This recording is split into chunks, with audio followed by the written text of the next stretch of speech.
وقال نبينا وحبيبنا ورسولنا وقائدنا وأسوتنا محمد صلى الله عليه وسلم فإذا سألتم الله فاسألوه الفردوس فإنها أعلى الجنة فإنها وسط الجنة ومن فوقها عرش الجبار صدق رسوله النبي المصطفى الأمين عليه وعلى آله وآخر بيته أفضل الصلوات وأزكى التسليم. مضى الدهر والأيام والذنب حاصل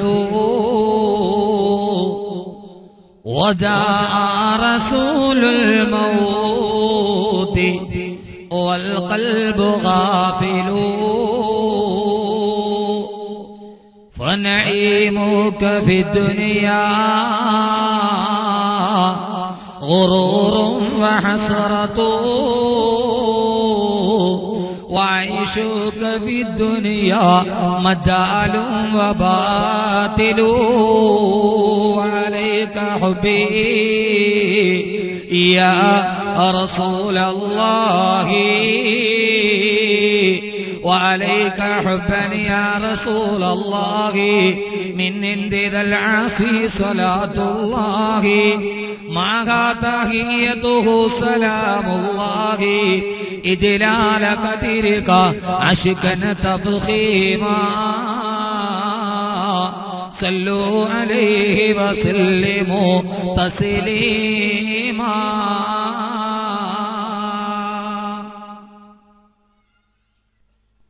ഒരു തുണ്ട് മണ്ണതിൽ ജീവൻ പ്രതിഷ്ഠിച്ച ഇഹലോക ഭവനിലൻ പ്രാണനാഥ ഇരുളലയുമെൻ ഹൃദയം കാറ്റിൽ പറത്തിടാൻ നിഴലായ നിന്നെ ഞാൻ തേടി നിത്യം ആകാശകോണിലും ഭൂമിതന്മാറിലും തേടിയലഞ്ഞു ഞാൻ ഹൃദയം കാണാൻ ഒഴുകുന്ന യാറിലും വിതുമ്പും കടലിലും മൃദുലമായൊടുകും അരുവിക്കരയിലും തേടിയലഞ്ഞൊടുവിലെന്തിന്റെ പ്രാതുകം നിൻസിട്ടി മരുപ്പച്ചയിൽ തളർന്നു വീണു കോഴികൾ കൂകിടും നിദ്രയാമങ്ങളിൽ വിറയാർന്നൻ ചുണ്ടുകൾ നാമം ജപിക്കുമ്പോൾ കോഴികൾ കൂകിടും നിദ്രയാമങ്ങളിൽ വിറയാർന്ന ചുണ്ടുകൾ നിന്നാമം ജപിക്കുമ്പോൾ ഞെട്ടൻ ശിരസ്സു നിന്നിൽ പതിക്കുമ്പോൾ പ്രിയനെന്റെ ഹൃദയം ഞാൻ നിനക്കു നൽകാം ഒരു തുണ്ടു മണ്ണതിൽ ജീവൻ പ്രതിഷ്ഠിച്ച ഇഹലോക ഭവനിലൻ പ്രാണനാഥ. സമാദരണീയനും ബഹുമാന്യനുമായ യോഗാധ്യക്ഷൻ കരാളികോണം കാരക്കൽ മുസ്ലിം ജമാഅത്തിന്റെ കർമ്മനിരതനായ ഈ നാടിന്റെ ഒരു വലിയ ദൗത്യം പൂർത്തീകരിച്ച സന്തോഷത്തോടെ ഈ സദസ്സിൽ ഉപവിട്ടനായ ബഹുമാന്യനായ സുഹൃത്ത് ജനാബ് എ ഹാരിസ് സാഹിബ്, ജമാഅത്തിന്റെ സെക്രട്ടറി ജനാബ് നൌഷാദ് സാഹിബ്, ഈ യോഗം ഉദ്ഘാടനം ചെയ്ത ബഹുമാന്യനായ സയ്യിദ് റഷീദ് അലി മുഹമ്മദ് ശിഹാബ് തങ്ങൾ, ബഹുമാന്യനായ മംഗളാംകുഴി അലി സാഹിബ്, പേര് പറഞ്ഞാൽ ഏറെ ഉള്ളതുകൊണ്ട് വളരെ ഹ്രസ്വമായ ഒറ്റവാചകത്തിൽ ഇവിടെ സന്നിഹിതരായ നാടിന്റെ MP പീതാംബരക്കുറുപ്പ്, MLA മുല്ലക്കര രത്നാകരൻ, രാഷ്ട്രീയ സാമൂഹിക സാംസ്കാരിക മേഖലകളിലെ ബഹുമാന്യരായ വ്യക്തിത്വങ്ങൾ, ഈ നാടിന്റെ ഈ സ്വപ്ന സാക്ഷാത്കാരത്തിന്റെ ഇന്നലകളിൽ തങ്ങളുടേതായ പങ്ക് നിർവഹിച്ച് ചാരിതാർത്ഥ്യത്തോടെ മാറി നിന്ന് ഈ സൗധം കണ്ട് ആനന്ദിക്കുന്ന ബഹുമാന്യരായ ഈ ജമാഅത്തിന്റെ മുൻകാല ഭാരവാഹികൾ, പ്രിയപ്പെട്ട സഹോദരങ്ങളെ സഹോദരിമാരെ, അസ്സലാമു അലൈക്കും വറഹ്മത്തുള്ളാഹി തആല വബറകാതുഹു. ഇതര സഹോദര സമുദായത്തിൽപ്പെട്ട ആരെങ്കിലും ഈ ശബ്ദം ശ്രവിക്കുന്നുവെങ്കിൽ അവർക്ക് എന്റെ ഇസ്ലാമിക തത്വാധിഷ്ഠിത അഭിവാദനങ്ങൾ.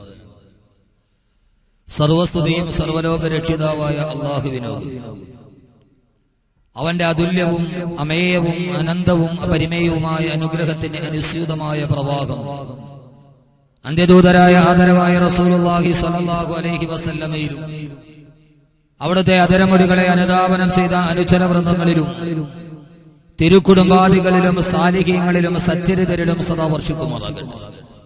പരമകാരുണികനും പരമദയാലുവും പരമാധിപതിയും പരമാധികാരിയും പരമാധിനാഥനുമായ അല്ലാഹു സുബ്ഹാനഹു വ തആല നമ്മിൽ നിന്നും മൺമറഞ്ഞു പോയ നമ്മുടെ മാതാപിതാക്കൾ, ബന്ധുമിത്രാദികൾ, സഹോദരി സഹോദരന്മാർ, ദുആ കൊണ്ട് നമ്മോട് വസിയ്യത്ത് ചെയ്തവർ, ഇൽമിന്റെ വഴികളെ നമ്മുടെ സഹായികളായിരുന്നവർ, നമ്മുടെ അഭ്യുദയാകാംക്ഷികൾ, ഈ നന്മയുടെ വഴിയിലേക്ക് നമ്മെ കൈപിടിച്ചാനയിച്ച അഭിവന്ദ്യരായ നമ്മുടെ ഗുരുനാഥന്മാർ, ഈ വിശാലമായ മസ്ജിദിന് ചുറ്റും അന്ത്യവിശ്രമം കൊള്ളുന്ന ബഹുമാനരായ സത്യവിശ്വാസികൾ, വിശ്വാസിനികൾ, എല്ലാവരുടെയും കബറിടങ്ങളെ അല്ലാഹു സുബ്ഹാനഹു വ തആല വിശാലമാക്കി കൊടുക്കുമാറാകട്ടെ. അവരുടെ പരലോക ജീവിതം സുഖത്തിലും സമാധാനത്തിലും സന്തുഷ്ടിയിലും സംതൃപ്തിയിലുമായി അല്ലാഹു സുബ്ഹാനഹു വ തആല കബൂൽ ചെയ്ത് അനുഗ്രഹിക്കുമാറാകട്ടെ എന്ന ദുആയോടെ വളരെ പെട്ടെന്ന് വളരെ പ്രധാനപ്പെട്ട ഒരു വിഷയം, ഞാൻ എന്താണ് പറയേണ്ടത് എന്ന് എനിക്കറിയില്ല. എനിക്ക് പറയാനുള്ളതെല്ലാം നിങ്ങളുടെ മുമ്പിൽ പല പ്രാവശ്യമായി എന്റെ മനസ്സും ഹൃദയവും ഒരേപോലെ തുറന്നു പറഞ്ഞവനാണ് ഞാൻ.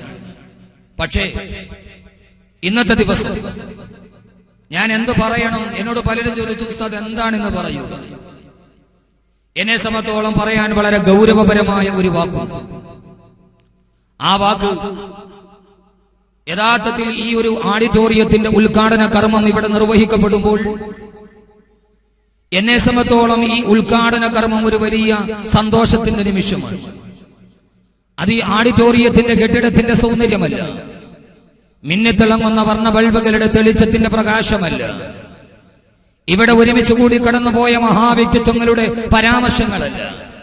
അതെല്ലാം ഒരു സന്തോഷത്തിന്റെ ഭാഗമായി നിൽക്കുമ്പോഴും എന്നെ സംബന്ധിച്ചോളം ഏതാണ്ട് ഒരു 10 വർഷക്കാലമായി ഈ മഹല്ലിനെ ഏറ്റവും അടുത്തറിയുന്ന ഇവിടുത്തെ ഒരു സ്ഥിരതാമസക്കാരൻ എന്ന രീതിയിൽ എന്നെ വല്ലാതെ സന്തോഷിപ്പിച്ച, എന്റെ മനസ്സിൽ പലപ്പോഴും ആഗ്രഹിച്ച ഒന്നുണ്ട്. ഈ നാട്ടിലെ എല്ലാവരും ഒരേപോലെ ഒരുമിച്ച് ചേർന്ന് ജമാഅത്തിന്റെ ഭാരവാഹികളും ഇമാമിയങ്ങളും ഇവിടുത്തെ യുവാക്കൾ പ്രാദേശിക വ്യത്യാസമില്ലാതെ ഒരു സംരംഭത്തിന്റെ വിജയത്തിന് വേണ്ടി ഊണുമുറക്കവും ഉപേക്ഷിച്ചിട്ട് ഒരു ചെറുപ്പക്കാരുടെ സംഘം ഈ ജമാഅത്തിന്റെ പരിപാടിയുമായി ഇത്രയേറെ അലിഞ്ഞു ചേർന്ന് പ്രവർത്തിക്കുന്നത് വളരെ ഉത്സാഹത്തോടെയാണ് ഞാൻ കണ്ടുതന്നത്. എനിക്ക് വലിയ സന്തോഷമായി എന്റെ പ്രിയപ്പെട്ട യുവാക്കളോട്.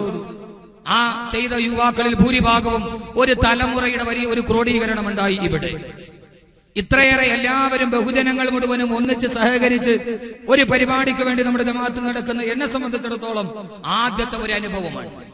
മാത്രവുമല്ല, ഞാൻ ഏറെ പ്രവർത്തിക്കുന്ന, ഞാനൊരു വാക്ക് പറയാൻ വിട്ടുപോയതല്ല, പിന്നീട് പറയാനാണ്. ഞാൻ ഈ മഹല്ലിന്റെ ഇമാമായി ഏതാണ്ട് 6 വർഷക്കാലത്തോളം സേവനമനുഷ്ഠിച്ച ആളാണ്. ബഹുമാനനായ നമ്മുടെ ഇപ്പോഴത്തെ ഇമാം, എന്റെ പ്രിയപ്പെട്ട സുഹൃത്ത് അബ്ദുൽ മജീദ് അമാനി നദ്വി, അള്ളാഹു ആരോഗ്യത്തോടെ ദീർഘായുസ്സ് നൽകി അനുഗ്രഹിക്കുമാറാകട്ടെ. ഈ സമൂഹത്തിൽ വളരെ ആശങ്കയോടെ നാം നോക്കിക്കണ്ട ചെറുപ്പക്കാരെ, അധപതനത്തിന്റെ അധമഭാവ തലങ്ങളിലോട്ട് കടന്നുപോയ, ഒരിക്കലും പിടിച്ചാൽ കിട്ടില്ല എന്ന് നാം കരുതിപ്പോയ നമ്മുടെ യുവതലമുറയെ അള്ളാഹുവിന്റെ ഈ പള്ളിയുമായി ബന്ധിപ്പിക്കുവാനും ഇസ്ലാമികപരമായ സാന്നിധ്യങ്ങളിലേക്ക് അവരെ തിരിച്ചു കൊണ്ടുവരുവാനും അദ്ദേഹം വളരെയേറെ വിജയിച്ചു എന്നത് ഞാൻ അദ്ദേഹത്തെ രണ്ടാമത് എടുത്തു പറയാൻ വേണ്ടി ബാക്കി വെച്ച ഒന്നാണ്. അള്ളാഹു ആ പ്രവർത്തനങ്ങളെ സ്വീകരിക്കുമാറാകട്ടെ. നമ്മുടെ നാടിനെ സംബന്ധിച്ചോളം ഇലവമൂട് ജംഗ്ഷനിലും വളവ് ജംഗ്ഷനിലും തൈക്കാവ് ജംഗ്ഷനിലും മണിയമുക്കിലുമൊക്കെ ധാരാളം ചെറുപ്പക്കാർ ഇന്ന് മഗ്രിബ് നമസ്കാരത്തിനോ ഇശാ നമസ്കാരത്തിനോ നമ്മുടെ പള്ളിയിലെത്തിയവർക്കറിയാം. സാധാരണ നാം കാണില്ല എന്ന് വിചാരിച്ച ചെറുപ്പക്കാർ പോലും നമ്മുടെ പള്ളിയിൽ നമസ്കാരത്തിന് 5 വഖത്ത് നിസ്കാരത്തിന് വേണ്ടി കടന്നു വരുമ്പോൾ അങ്ങകലെ മാറി നിന്ന് ഒരർത്ഥത്തിൽ എന്റെ മനസ്സിൽ തൊട്ട് പറഞ്ഞാൽ ആഗ്രഹത്തോടെ ഞാനത് നോക്കിക്കാണുമ്പോൾ അവിടോട്ട് കടന്നു വന്ന എന്റെ പ്രിയപ്പെട്ട ചെറുപ്പക്കാരോടും അവിടെ തടിച്ചുകൂടി ഈ സമൂഹത്തിന്റെ നാളത്തെ പുരോഗമനത്തിന്റെ പ്രേരക ചാലക ശക്തികളായി മാറേണ്ട എന്റെ പ്രിയപ്പെട്ട ചെറുപ്പക്കാരോടും എന്റെ ഈ മഹല്ല് നിവാസികളോടും അല്ലാഹുവിന്റെ ഖുർആൻ പറഞ്ഞ ചില ആളുകളെ മാത്രം പരിചയപ്പെടുത്തി ഞാൻ അവസാനിപ്പിക്കാൻ ആഗ്രഹിക്കുകയാണ്. അല്ലാഹു സുബ്ഹാനഹു വ തആല പറയുവാനും കേൾക്കുവാനും അല്ലാഹു തൗഫീഖ് നൽകി അനുഗ്രഹിക്കുമാറാകട്ടെ. നിങ്ങളുടെ എല്ലാവരുടെയും അനുമതിയോടെ ഞാൻ എന്റെ വിഷയത്തിലോട്ട് കടക്കുന്നു. ലണ്ടനിലെ ഒരു സർവകലാശാലയിൽ ഒരു സംഘടനയുടെ വാർഷിക സമ്മേളനത്തിന് ആ നാട്ടിലെ പ്രശസ്തനായ ഒരു പ്രൊഫസറിനെ ഉദ്ഘാടനം ചെയ്യാൻ വേണ്ടി ക്ഷണിക്കപ്പെട്ടു. അദ്ദേഹം വളരെ സുസജ്ജനായി നല്ല വസ്ത്രം ധരിച്ച് മാന്യമായ വേഷവിധാനത്തോടെ ഒരു സംഘടനയുടെ വാർഷിക സമ്മേളനം ഉദ്ഘാടനം ചെയ്യാൻ ലണ്ടൻ നഗരത്തിലെ വിശാലമായ സമ്മേളന പന്തലിലെത്തി. എത്തുമ്പോൾ അദ്ദേഹം കാണുന്നത് ആ സംഘടന വസ്ത്രവിരോധികളുടെ സംഘടനയാണ്.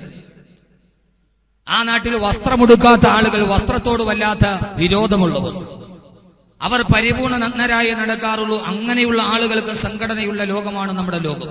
അവർക്കും ഒരു സംഘടനയുണ്ട്. നല്ല വസ്ത്രം ധരിച്ച് മാന്യമായ വേഷം ധരിച്ച് ആ സംഘടനയുടെ യോഗം ഉദ്ഘാടനം ചെയ്യാൻ പോയ അദ്ദേഹം കാണുന്നത് ആ സംഘടനയിലെ എല്ലാ ആളുകളും ഉടുതുണി ബന്ധമില്ലാതെ, പരനൂൽ ബന്ധമില്ലാതെ വിവസ്ത്രരായി അവിടെ ഹാളിൽ ഒരുങ്ങിയിരിക്കുന്നു. ആ സദസ്സിൽ വസ്ത്രമുടുത്തിരിക്കുന്ന ഒരേ ഒരാൾ ഈ ബഹുമാന്യനായ വിശിഷ്ടനായ അതിഥി മാത്രം. അദ്ദേഹത്തിന് വല്ലാത്ത ഒരു അരോചകത്വം തോന്നി. എല്ലാവരും വസ്ത്രമെടുക്കാതിരിക്കുമ്പോൾ അതിന്റെ ഇടയിൽ ഞാൻ എങ്ങനെ വസ്ത്രമെടുക്കും എന്ന് അദ്ദേഹത്തിന് ശങ്കയായി.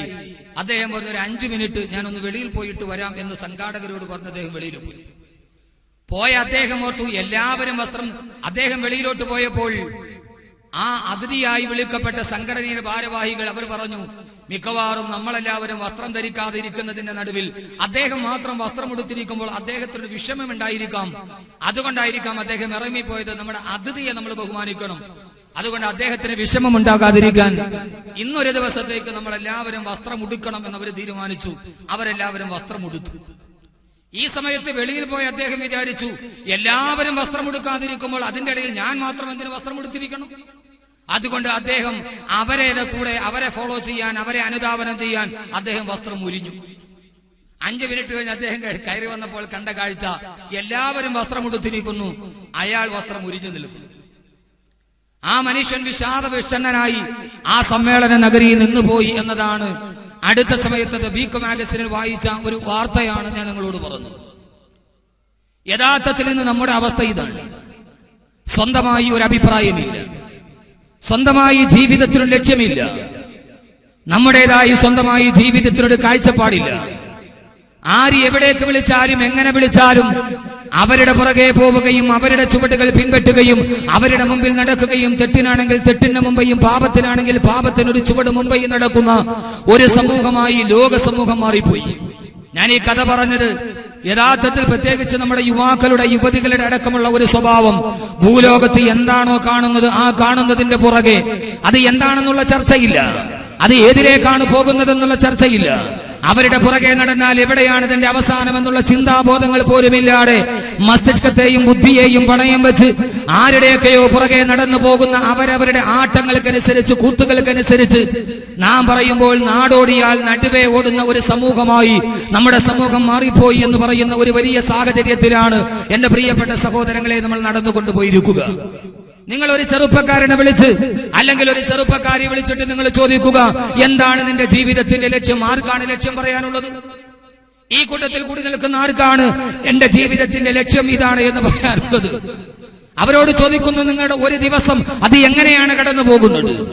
എങ്ങനെയൊക്കെ 24 മണിക്കൂറുകൾ സൂര്യാസ്തമയ ഉദയത്തിന്റെ വ്യതിയാനത്തിൽ രാപകലുകളുടെ മാറ്റിമറിച്ചലുകളിൽ നടന്നു പോകുന്നു എന്നല്ലാതെ ഒരു ദിവസമെങ്കിലും ഒരു ലക്ഷ്യത്തിലേക്ക് നടന്നു പോകാനുള്ള ഒരു ആയുസിന്റെ രേഖകളായി മാറാൻ കഴിയാത്തവരായി, വരും നിഷ്ക്രിയരായി നമ്മുടെ സമൂഹം മാറിപ്പോവുകയാണ്. ആർക്കൊക്കെയോ വേണ്ടി ജീവിക്കുന്നവർ, ആരൊക്കെയോ പറയുന്നിടത്ത് കടന്നു പോകുന്നവർ. എന്റെ പ്രിയപ്പെട്ട സഹോദരങ്ങളോട് ഞാൻ ആദ്യമേ പറയുക, എന്റെ പ്രഭാഷണങ്ങൾ ഏറെ കേട്ടവരാണ് നിങ്ങൾ.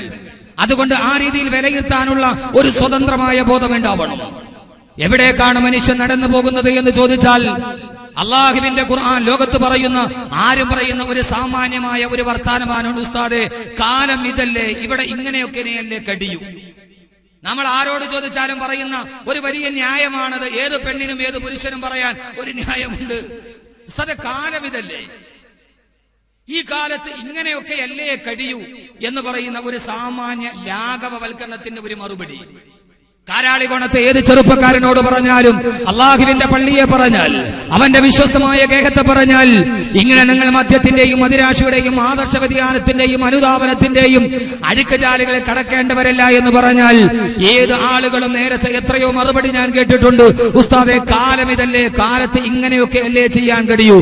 അങ്ങനെയല്ല എന്ന് ലോകത്തോട് തിരുത്തി പറയാനാണ് അള്ളാഹുവിന്റെ വിശുദ്ധമായ ഖുർആൻ ആണത്തമുള്ള 2 ചെറുപ്പക്കാരുടെ കഥ പറയുന്നത്. ഞാൻ എന്റെ വിഷയം അവിടെയാണ് പറയുന്നത്. കാലത്തിന്റെ മേൽ പറഞ്ഞ്, കാലമാണ് വലുതെന്ന് പറഞ്ഞ്, ഈ കാലമാണ് ഞങ്ങളെ പിഴപ്പിച്ചതെന്ന് പറഞ്ഞ്, ഈ കാലത്ത് ഞങ്ങൾക്ക് ഇങ്ങനെ ജീവിക്കാൻ കഴിയൂ എന്ന് ന്യായം പറയുന്നവരോടാണ് അള്ളാഹുവിന്റെ വിശുദ്ധമായ ഖുർആനിൽ അള്ളാഹു സുബ്ഹാനഹു വ തആല, ഞാൻ എന്റെ വിഷയത്തിലോട്ട് കിടക്കുകയാണ്, കാലം തന്നെയാണ് സത്യം, കാലം തന്നെയാണ് സത്യം. ഇങ്ങനെ കാലത്തെ ചുവർ ഭാഗത്ത് കാണുന്ന നിഴലിനെ കുറ്റം പറയുന്നവരെ പോലെ കാലത്തെ കുറ്റം പറഞ്ഞ് ഏത് പെണ്ണിനും പറയാൻ കഴിയുന്ന ഒരു ന്യായമുണ്ട്, കാലമിതല്ലേ, ലോകമിതല്ലേ. 21ാം നൂറ്റാണ്ട് വിവര സാങ്കേതിക വിദ്യയുടെ വിദൂര സാധ്യതകൾ മനുഷ്യൻ സ്വായത്തമാക്കി കഴിഞ്ഞപ്പോൾ കയ്യിലെ നഖത്തിന്റെ നാലിലൊന്ന് വലിപ്പമില്ലാത്തൊരു ചെറുചിപ്പിലൂടെ ഒരു മനുഷ്യന്റെ പ്രപഞ്ചത്തിന്റെ രഹസ്യങ്ങൾ മുഴുവനും കൂട്ടിച്ചേർത്തു വെക്കുന്ന, ലോകം മുഴുവനും ഒരു ഗ്ലോബൽ വില്ലേജ് പോലെ കൈവെള്ളയിൽ ഒതുങ്ങി നിൽക്കുന്ന ഇത് കാലത്ത് ഏത് പെണ്ണിനും പറയാൻ ഒരു ന്യായമുണ്ട്, കാലമിതല്ലേ. അങ്ങനെ ജീവിതത്തിന്റെ നരകത്തിലോട്ട് യാത്ര ചെയ്യുമ്പോൾ സ്വർഗത്തിലേക്ക് ആനയിക്കുന്നവരോട് മുഴുവനും തങ്ങൾക്ക് രക്ഷപ്പെടാൻ ഒരു ഉപാധിയായി കാലത്തെ പിടിച്ച് കുറ്റം പറയുന്നവരോടാണ് ലോകത്തിൽ ഏറ്റവും വലിയ ശപിക്കപ്പെട്ട കാലത്ത് ജീവിച്ച, ലോകത്തിലെ ഏറ്റവും ശപിക്കപ്പെട്ട കാലത്ത് ജീവിച്ച എന്ന് പറഞ്ഞാൽ ആളുകൾ പോലും കണ്ണു തുറന്നിട്ട് മാലാഖമാര് പോലും നോക്കാൻ ഭയപ്പെട്ട 6ാം നൂറ്റാണ്ടെന്ന് പറഞ്ഞ ഇരുണ്ട കാലഘട്ടത്തിൽ ജീവിച്ച, 6ാം നൂറ്റാണ്ടെന്ന ഇരുണ്ട കാലഘട്ടത്തിൽ ജീവിച്ച 6ാം നൂറ്റാണ്ടിലെ കാട്ടറബികൾ കാലത്തെ കുറ്റം പറഞ്ഞ് കാലത്തിന്റെ മുകളിൽ ഞങ്ങളൊരു കോലം കെട്ടുമെന്ന് പറഞ്ഞ 6ാം നൂറ്റാണ്ടിലെ കാട്ടറബികളുടെ അടുക്കലോട്ട് കടന്നു വന്നു പോയ 6ാം നൂറ്റാണ്ടിലെ കാട്ടറബിൽ കഅബാലയത്തിന്റെ ചുറ്റും നിന്നുകൊണ്ട് പെണ്ണിന് വേണ്ടിയും കള്ളിന് വേണ്ടിയും മദ്യത്തിന് വേണ്ടിയും അതിന്റെ പുറകിൽ മാത്രം ജീവൻ ഹോമിച്ച തന്റെ പ്രിയപ്പെട്ട സമൂഹത്തെ എങ്ങനെയാണ് നന്മയുടെ വഴിത്താറയിലേക്ക് കൈപിടിച്ചു കൊണ്ടുപോവുക എന്ന ജിജ്ഞാസയോടെ ആ മക്കയിൽ നിന്ന് കഅബാലയത്തിന്റെ കില്ലയിൽ പിടിച്ചുകൊണ്ട് നേരെ നോക്കിയാൽ കാണാൻ ഭാഗത്തിൽ ജബലന്നൂർ പർവ്വതത്തിന്റെ മുകൾ ഭാഗത്ത് നിൽക്കുന്ന ഹിറാ ഗുഹയുടെ ഇരുളടഞ്ഞ ഇടനാടുകളിൽ ധ്യാന നിമഗ്നനായി കഅബാലയത്തിന്റെ ചുറ്റും ഉടുതുണി വലിച്ചെറിഞ്ഞിട്ട് നഗ്ന നൃത്തം ചവിട്ടുന്ന തന്റെ സ്ത്രീ സമൂഹത്തിന്റെ ഏറ്റവും വലിയ സാംസ്കാരിക അധപ്പതനമോത്ത് പരസ്പരം മദ്യത്തിന് വേണ്ടി വാളോങ്ങുന്ന, ഒരു കുപ്പി കള്ളിന് വേണ്ടി എന്തും ചെയ്യാൻ തയ്യാറാകുന്ന തന്റെ കൂട്ടുകാരുടെ, തന്റെ സഹപാഠികളുടെ, തന്റെ സഹവാസികളുടെ, തന്റെ സഹകാരികളുടെ ഏറ്റവും വലിയ ദാരുണമായ അവസ്ഥ കണ്ടിട്ട് ഇവരെ എങ്ങനെയാണ് നന്മയുടെ വഴിത്താറയിലേക്കൊന്ന് കൈപിടിച്ചു കൊണ്ടുവരാൻ കഴിയുക എന്ന് ചിന്തിച്ചുകൊണ്ട് ആ സമൂഹത്തിൽ തന്നെ പെട്ട ഒരു പ്രിയപ്പെട്ട ചെറുപ്പക്കാരൻ ഹിറാ ഗുഹയുടെ ധ്യാന നിമഗ്നനായിരിക്കുമ്പോ ആ പ്രിയപ്പെട്ട ചെറുപ്പക്കാരനായ പ്രവാചകൻ നബി മുഹമ്മദ് മുസ്തഫ ആ പ്രവാചകന്റെ അടുക്കലേക്ക് ഈ സമൂഹത്തിന് നന്മയുടെ വഴിത്താറയിലോട്ട് ആനയിച്ചു കൊണ്ടുപോകാൻ ആകാശ ലോകത്തിൽ നിന്നിറങ്ങിയ അത്ഭുത മാനവിക ദർശനമായ വിശുദ്ധ ഖുർആൻ, ആ ഖുർആനാണ് പറഞ്ഞത്, നബിയേ, ഓ നബിയേ പറയുക, ഓ നബിയേ പറയുക. 114 അധ്യായങ്ങൾ ഒരു സമൂഹത്തിന്റെ പരിവർത്തനത്തിന് വേണ്ടി അവതരിപ്പിച്ചിട്ട് ആ 114 അധ്യായങ്ങൾ എന്റെ പ്രിയപ്പെട്ട സഹോദരങ്ങളെ, സമാന പേരുകളുള്ള 2 അധ്യായങ്ങൾ നിങ്ങൾക്ക് ഖുർആനിൽ കാണാൻ കഴിയില്ല. എന്തുകൊണ്ടാണ് കാലത്തിന് പ്രസക്തിയുള്ളത്? അല്ലാഹുവിന്റെ വിശുദ്ധമായ ഖുർആൻ അൽ ബഖറ എന്ന പേരിൽ ഒരു അധ്യായം ഉണ്ടെങ്കിൽ അതിന്റെ പേര് പശുക്കുട്ടി എന്നാണ്. അതേ അർത്ഥമുള്ള, സമാന അർത്ഥമുള്ള മറ്റൊരു അധ്യായം അല്ലാഹു വിശുദ്ധ ഖുർആനിൽ പേരിട്ടിട്ടില്ല. 7 അധ്യായങ്ങളുണ്ടോ? സൂറത്തുൻ നംലുണ്ട്, നഹ്ലുണ്ട്, അതേപോലെ എത്രയോ അധ്യായങ്ങൾ, എത്രയോ നാമകരണങ്ങൾ. പക്ഷേ സമാനമായ അർത്ഥമുള്ള ഒരു സൂറത്ത് കൂടി കാണിക്കാൻ കഴിയില്ല. പക്ഷേ കാണിക്കാൻ കഴിയും ഈ വിശുദ്ധമായ ഖുർആനിൽ അല്ലാഹു ഒരു സൂറത്തിന് പേരിട്ടു സൂറത്തുൽ അസ്ർ, മറ്റൊരു സൂറത്തിന് അല്ലാഹു പേരിട്ടു സൂറത്തുൽ ദഹർ. രണ്ടിന്റെയും അർത്ഥം കാലമെന്നാണ്, കാലമെന്നാണ്. ആ സമൂഹത്തിന്റെ മുമ്പിലാണ് അല്ലാഹുവിന്റെ ഖുർആൻ അവതരിപ്പിച്ചത് കൊടുത്ത് നബിയെ അവരോട് പറയുക, കാലമെന്ന് പറയുന്ന നെടലിനെ കുറ്റപ്പെടുത്തിയിട്ട് കാര്യമില്ല, കാലത്തെ പ്രതികൂട്ടിലാക്കാൻ കഴിയില്ല നബിയെ. വൽ അസ്ർ വൽ അസ്ർ വൽ അസ്ർ ഇന്നൽ ഇൻസാന ലഫീ ഖുസ്ർ. വൽ അസ്ർ, കാലം തന്നെയാണ് സത്യം, കാലം തന്നെയാണ് സത്യം, കാലത്തെ തന്നെയാണ് സത്യം. എന്റെ ശബ്ദം കേൾക്കുന്ന പ്രിയപ്പെട്ട സഹോദരങ്ങളെ, സഹോദരിമാരെ, ആരെയാണോ നമ്മൾ വിരൽ ചൂണ്ടുന്നത്, ആരുടെ മുകളിലാണോ സ്വയം പ്രധാനത്വം സമ്പാദിച്ചു കൂട്ടിയ സർവ്വതോന്നിവാസത്തിനും ആരുടെ മേലിലാണോ പടിചാരുന്നത്, ആ പടിചാരുന്ന നിരപരാധിയെ സാക്ഷി നിർത്തിയിട്ട് അല്ലാഹുവിന്റെ ഖുർആൻ പറയുകയാണ്, വൽ അസ്ർ, കാലം തന്നെയാണ് സത്യം, കാലത്തെ തന്നെയാണ് സത്യം. ഇന്നൽ ഇൻസാന ലഫീ ഖുസുർ.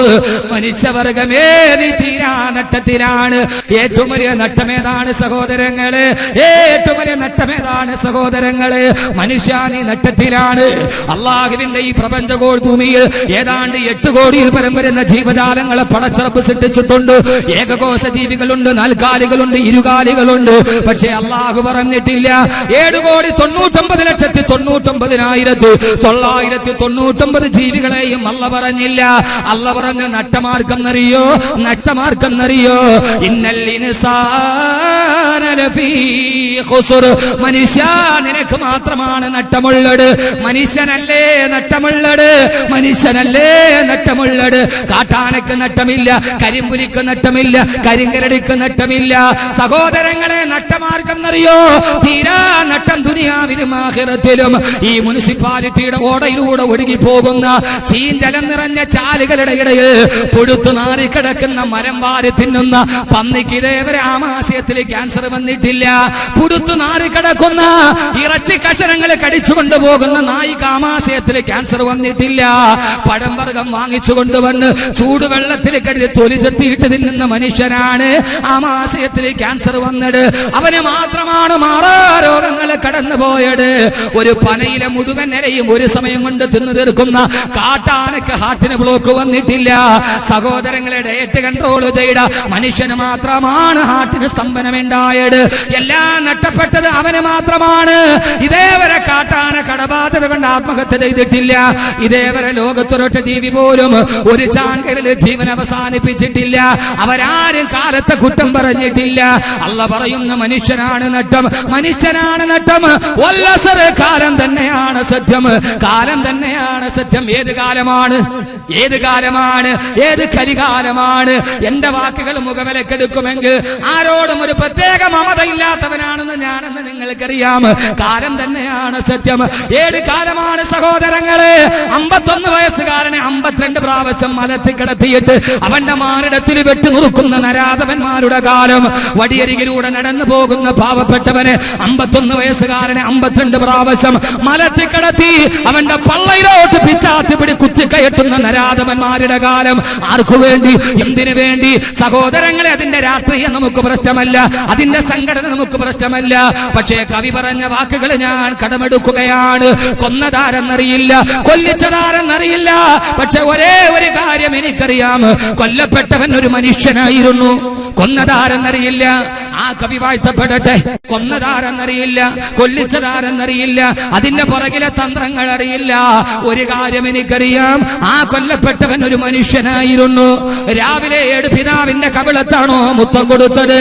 ആ പിതാവ് വരുന്നതും കാത്തു വഴിക്കണ്ണോടെ വീടിന്റെ ഉമ്മറപ്പടിയിലിരിക്കുന്ന ഒരു മകന്റെ മുമ്പിലേക്ക് അതേ പിതാവിന്റെ ജഡശരീരം പതാകയിൽ പുതപ്പിച്ചു വരുമ്പോ മുഖം മൂടി നിൽക്കുന്ന പിതാവിന്റെ മുഖം കാണാൻ 6 അടി മണ്ണിലേക്ക് പോകാൻ രാവിലെ ജീവനോടെ പിതാവ് തടന്നു പോകുമ്പോ ആ പിതാവ് മരിച്ച് പൊതിയിൽ പുതപ്പിച്ചിട്ട് വീടിന്റെ ഉമ്മറപ്പടിയിലെത്തുമ്പോ പ്രിയപ്പെട്ട പിതാവിന്റെ മുഖം അവസാനം കാണാൻ ആ മുഖത്തെ തുണി മാറ്റി നോക്കുമ്പോ രാവിലെ എവിടെയാണ് താൻ? ഏത് പിതാവിന്റെ ഏത് കവിളത്താണ് ഞാൻ മുത്തം കൊടുത്തതെന്നറിയാതെ 17 പ്രാവശ്യം മഴ കൊണ്ട് വെട്ടിമുറുക്കിയ പിതാവിന്റെ മുഖത്ത് നോക്കിയിട്ട് എവിടെയാണ് ഞാൻ മുത്തം കൊടുത്തതെന്നറിയാതെ വിതുമ്പിക്കരയുന്ന പാവപ്പെട്ട ഒരു പിഞ്ചു പൈതലിന്റെ കാലം.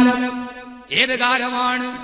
ഏത് കാലമാണ് സഹോദരങ്ങളെ? അതുകൊണ്ട് നാം പറയുക, അതുകൊണ്ട് നാം പറയുക, അതുകൊണ്ട് നാം പറയുക, ഇത് പരസ്പരം കൊല്ലാനല്ല എന്റെ പൊന്നു ചെറുപ്പക്കാരെ, മറ്റൊരുത്തന്റെ കഴുത്തിൽ കത്തിവെക്കാനല്ല.